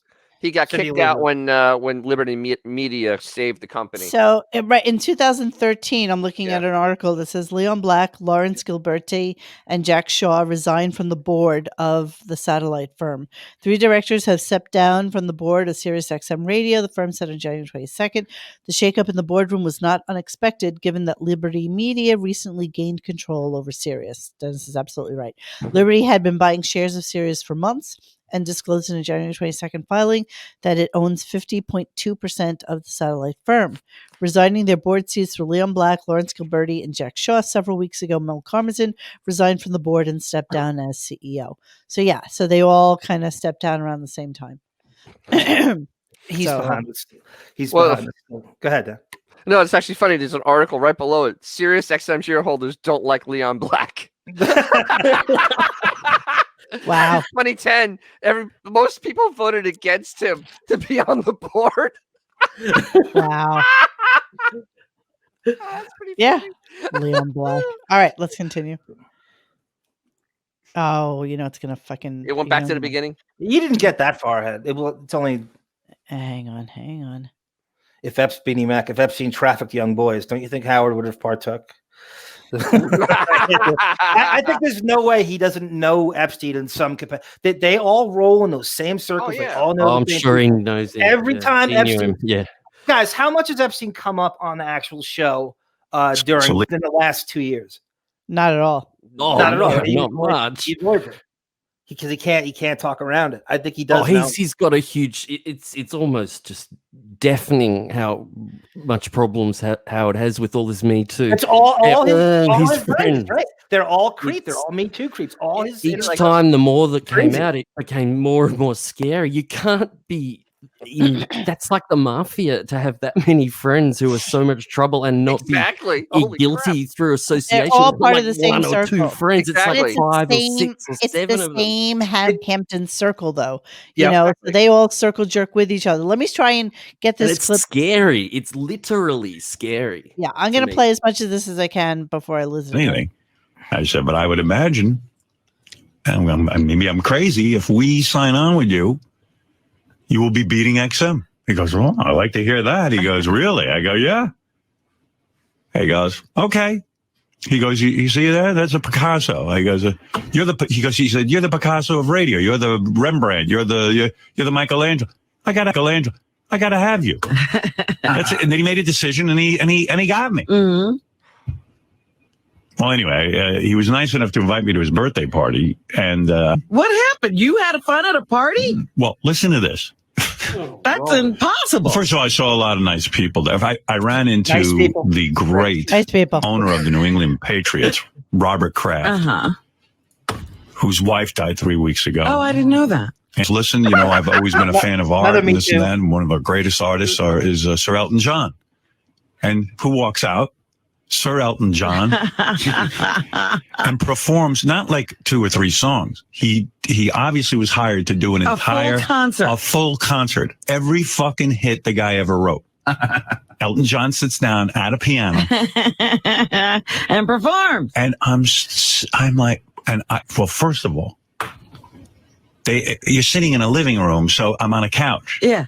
And I had the best seat because I walked in, I saw a piano. I said, you know me, I'm early. I got one. I said, I'm going to get a good seat. I'm going to pick the best fucking seat in the place. Is this pre-Beth? Yes. No. This is way after. Beth's right there with him. This is 11. This is 2011. Okay, because he's very I with this. Well, of course it's I because it's him. Yeah. And he's around other rich people. I cut it down. Dennis, was it you and Benjamin or one of you had a theory that this is actually at Howard's house? And he's completing the story that it's I would never say this is. He would never pay for an Elton John to sing at his fucking house. No, absolutely not. I have an article actually. I'm going to read to you as soon as we're done with this. Place. I pick a seat on the couch. I'm in direct view of Elton John or whoever's going to be playing the piano at that point. I don't know. You don't know. And I can see the keyboard, so I go, "This is good. Whoever's going to be here it's going to be good." And I got in that room. I sat on that couch for an hour like a plant by yourself because I with Beth because I wanted a good seat. Oh my goodness! I mean, I was practically on the fucking bench with Elton John. So I'm sitting there waiting. Just as the concert's going to start, some billionaire, I assume he's a billionaire, old guy, and his Altacaca wife, they pull up two stools and they sit in front of in front of us. Yeah. I'm sorry. Tiger Lily and Beanie Mac are both pointing out this is pre fucking choppers. This is pre veneer. So everyone's noticing a difference in his voice. Yeah. That you don't have that she writes I'm getting nauseous listening to saliva and teeth slipping around in his mouth. And Beanie Mac writes, yeah, this is prior to Howard's new choppers. He didn't get those till 2012. 6'5" gargoyles. So no one can see. All right, wait. Let me just finish this off. It's almost done. I said to Beth, I'm going to go tap this fucking guy on the shoulder and kick his fucking. Beth goes, "You're at a." Oh, what happened? It's up. Is there anything left? Yeah, it's right there. It's having an audio problem. Is that it? That's it. That's okay. That's okay. That's all we need. All right. I tried. Smart ass. Hold on, I'm going to show you something. I'm just okay. So he goes on to name his cat Leon. This is how instrumental this guy is in his life, and then denies it. So he was. Oh wow. All right, here we go. Billionaire who cashed in as America's economy has crumbled throws himself blow-up birthday with Elton John concert, Fogua Bar, and 200 of his richest friends. As the U.S. economy teeters ever closer to falling, this fucking fat-ass fucking Mr. Magoo throws himself a party. At his oceanfront estate in Southampton, some of America's richest and most influential people gathered on Saturday to enjoy an extravagant feast of Fogua Bar before Elton John sang out the night with $1 million concert. All right, so there's this fucking beauty with his wife. But in the minds of many guests was the question of whether the head of top private equity firm Apollo's magnificent bash was an omen for yet another crash. For some, it was a flashback to the expensive 50th birthday party of Steve Schwartzman, head of private equity firm Blackstone in 2007, which was seen at the peak of lavish spending in the months before the financial crisis. Okay, blah, blah, blah. Mr. Black, who's worth $3.5 billion, has thrived throughout the crisis by successfully investing in distressed debt, transformed the backyard of his Long Island estate into a faux nightclub setting, complete with big fluffy pillows. Guests dining on the buffet, which include crab sticks and steak, were Michael Bloomberg, New York Senator Chuck Schumer. Gathering around were also Fogua, was Martha Stewart, and Howard Stern. Wow. There we go. Hey, Monique, great reading there in your soporific state. Very nice reading. That's good. And there it is. Let me read his relationship with with Epstein. He writes, Black said he maintained a limited relationship with Jeffrey Epstein. In 1997, he made Epstein one of the original trustees of what is today a Deborah and Leon Black Foundation. In 2020, letter to Apollo investors, Black said that Epstein provided him with estate planning, tax, and philanthropic advice to his family, partnership, and other related entities. The New York Times reported that Black had paid Epstein at least $50 million for such services from 2012 to 2017. I don't get it. I don't get the lore of a Jeffrey Epstein in the world of a Leon Black. Like I don't I don't understand it at Was all. good, but in his actual job, he was good at it. I mean, outside of being an absolute creep, he was good at what he did. What is his Fine, job? but why does he need a Jeffrey Epstein to manage his money when he's a fucking money manager? Well, yes and no, because he was more of he was with Carl Icahn with junk bonds. He was a big bond guy. So God knows what he had Epstein. Epstein was more of a M&A guy than Leon That's Black mergers was. and acquisitions for Yes, you guys. sorry for the listeners. But no, I mean, and it's all a very incestuous kind of thing because if you scratch this guy's back, he can help you with this thing. Remember, it's a big giant circle jerk. Yeah, once you're in that rarefied air, so of course you're gonna throw a bone to this other guy. Maybe he can help you on something else. So every one of these Epstein documentaries you watch, virtually every one of these experts just goes, "How the hell did this guy make this money?" They can't quite figure it out. They can't quantify it. They can't explain it. They can't say what he did. It is the strangest fucking thing. I don't get it. I don't get it. Dennis Gordon geckoed us. Well, sorry. No, you should. That's saying. Oh Jesus! God, I'm not. Bernie Madoff. All of us just can't pull clips. I mean, Madoffian. Hey, Everybody's copying it now. Good.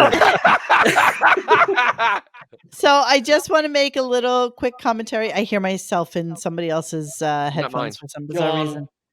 John. I love saying John for anything like that. So I just want to throw out there that I made a poll on Twitter. Who is the absolute stupidest person on the Stern Show? I know you want to say Howard, Mr. 79 IQ, but let's dig deeper here. If it's other, please post who and why. So by a resounding percentage, JD at 44.6% out of 316 votes comes out as absolutely the stupidest person. Yeah, it's correct. Oh yeah, that's one of my votes. It's not even close, man. So congratulations, JD, for being the fucking idiot that we all know you were.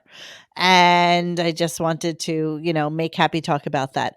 I want to really plan a JD show soon. Another one?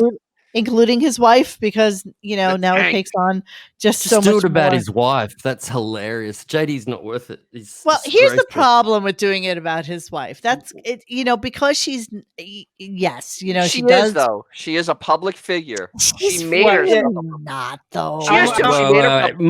Monique, are you about to say it's a bit harsh to do it on his wife? Well, fully. Really? Yes, fully. On his wife. You've stickied a thread. Well, on her whole life on your forum. It's almost beating the Beth thread at this point. I get that, but okay. We don't. Gray mare ain't what she used to be. We don't made have her famous, Monique. You've made her famous. Believe me, if you Google her name, I think we're the second thing that comes up. I get that must really hurt her. I'll do a whole app on her. Why not? We've done 2 JD shows already. Shouldn't we do Case and Chaplin by now? We've done 2 JD shows. Oh, Case and Chaplin. No. It's a huge undertaking. That's like truly was. It is, but it can be multiple parts, and we don't have pressure on us to do it in one shot. The second part we'll never get to. So you just need to see this so that you may appreciate when you Google Tanko's name. I want to hear Vinny Favale, the Snyder Cut on HBO Max. Okay, this is what happens when you pick up Jennifer Tanko. Okay, BTR coaching. Why has Jennifer Tanko Harmon slowed down her social media? She is transitioning. I'm sure that was exit 136. That's awful. Oh, that's so mean. It's great. And then we have Jennifer Tanko. Now that they moved to New Jersey. Yeah, it used to be the New York life. Yeah. But now it's the New Jersey life. Reluctantly famous. So yeah, that's what you get the moment they moved to. Immediately, if not sooner. Yeah. Immediately. So yeah, I know. I love the Tanko thing, but you're right. We're due for a Jason Kaplan. I agree. Chaplin, yes. Jason Chaplin. We'll have to work on that. It's the most going to be odd-looking human. He is literally the most odd-looking human on God's green earth. You can't tell his story without telling it from the start, like kind of like surely it's huge. Monique, John, do you agree? I have Case and Chaplin in Meet the Shrink. That was a Howard 101 thing they used to do where they would have like it was like Riley Martin and then Jason sat in for 40. He cries during the thing, so it's unlike a case that you've never heard. God, I've never seen it's that. Gotta be, it's gonna be. And you got him against Ross, and you have him fighting with Seth. There's a lot of good stuff with them. Tons. We're getting a little kickback here on the text here. I like Jason though. Jason's all right. Now, after we're done with them, you're not going to. Most of what we're doing is how awesome he is at pissing people off. He's fantastic. He is we're literally giving him props. He's literally the shit stirrer. Yep. What were you saying, Jenny? No, I said Andrew Morgan's right. He's the tattletale sort of Iago aspect of him. You know, just sort of backstabbing whomever to get to the top. And the biggest Howard ass kisser many people feel is responsible for all the YouTube takedowns. And listen, you're probably YouTube right about that, John. You're probably right. Yeah, YouTube takedowns for the most part are an algorithm, and I get that. But yeah, if you're manually trying to take us down, you're going to take us fucking down. I mean, that's just the bottom line. Yeah, Bloody Nine. You're right. Jason sucks. Fuck all Jason fans. You're exactly right. All right. So we'll do something on Jason. So thank you everybody for sticking with us for 3 hours, 7 minutes and 22 seconds. And with all of our usual technical difficulties, but it wouldn't be us if we didn't have them, right? So it's all good. And Bon Jovial gets all the credit in the world for pulling together some speeding footage things up of the world's and greatest slowing them interviewer. down. Yeah, no, it's delicious. The fucking speed up of Robin's pontification is fucking perfection. That was pretty much all you needed to know about last week, though, or this week, as the case may be. Because it was really kind of fairly uneventful. A lot of, many hours spent interviewing people on their obviously deep psychosis and issues, and really gaining nothing out of those interviews. So, we did the ending right at the beginning, and which we thought was really kind of interesting that he's kind of ended everything with some really ridiculous Sopranos-esque kind of nothing to say. So I know he was talking about these evangelicals that are pontificating so much about, how basically the Lord is going to come in and save Donald Trump. But I wanted to, and I can't play this on YouTube because it'll get sanctioned immediately because fucking Ramstein hates everybody. But I just wanted to give you guys a thing that Xavier did for no good reason because we can't really post it anywhere. So I'm just going to throw it up here and hopefully it'll stay for a couple of minutes and you guys will appreciate the ridiculousness that is fucking my bestie Xavier. So here we go.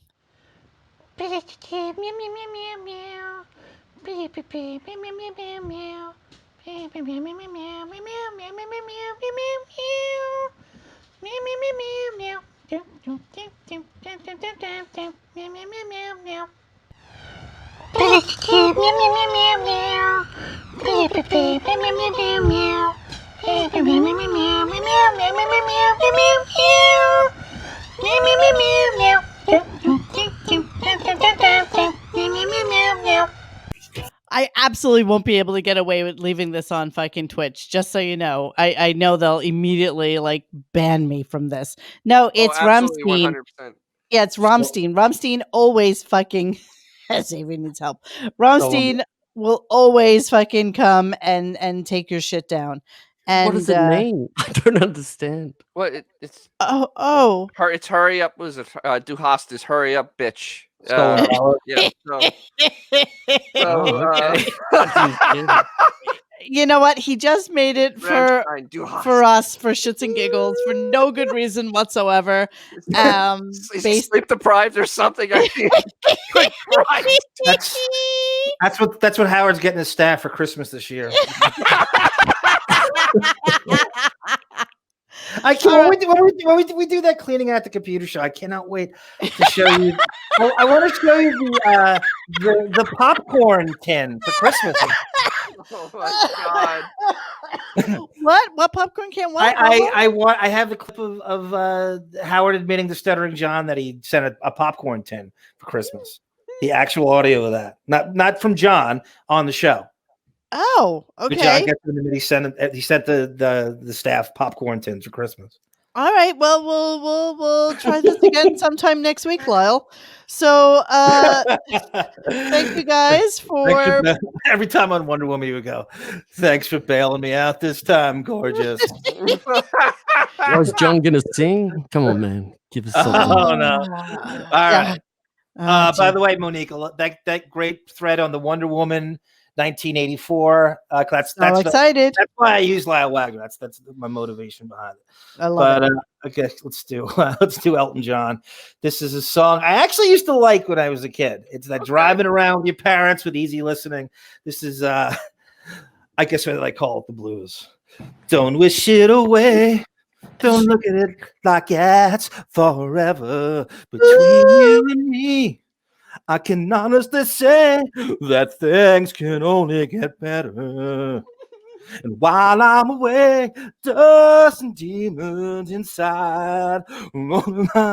And I guess that's why they call it the blues. Time Laughing like children. God, living like lovers. Time on my hands. Laughing like children, laughing like lovers, rolling like thunder under the covers. And I guess that's why they call it the blues. I felt it move. Oh shit! All right, see now, Bon Jovial, aren't you happy that you finally got into a Weeks in Review with us? See, I had a blast. I love Dennis's work. I just need to talk to John real quick. I'm sorry, because we've heard everybody's heard about the awful news for Johnny Depp losing the court case, and he's in a lot of trouble. I want your beautiful country to come. I want your beautiful country to come through for me. And can you convict her? Well, you did us wrong. Can you convict her for illegally transporting boo and pistol into the country without getting properly quarantined? Is there any way you guys can come through? We'll work on it, but we've got other questions, and this is the great thing. How are you dealing with the situation, losing the case? Have you talked with her, and how are you mentally feeling, emotionally about everything? Well, you know what? I have my great fans, my Depp heads tell me on Instagram. And, you know, this will make me. I don't need Disney, and I don't need Warner Brothers, and it'll make me go back to playing, small ball. And I'll do films like What's Eating Gilbert Grape, and I might do another Ed Wood, and force me into some kind of avant-garde mode, which I've gotten away from. Like Dead Man. Remember Dead Man? Dead Man and Jim Jarmusch, who has been contacting me say, God, we probably get turbocharged, if you will, in the next 5 years. But she is a scum-sucking harlot hussy. Have you been drinking wine too much? Any sort of snorting coke? Are you? I've been known to spend $40,000 a month on a $2 chuck, and I've been drinking that a lot. Oh, that's very Australian. Thank you. Brilliant. All right, we gotta go. It's 11:22 on a school It was worth night. it. It was worth it. Maybe I'll reunite with Peter Dilley. Well, Depp heads. That is fucking brilliant. Amazing. Amazing. All right, that was a perfect ending. Thank you, everybody, for listening. Thank you for participating. Thank you, Bon Jovial, for pulling the clips. Thank you, Lyle Wagner, with your fucking man tits there, which is just disturbing and funny all at the same time. And What a beautiful body. and we'll talk to you guys next week. So have a great night, everyone, and thanks. Goodbye.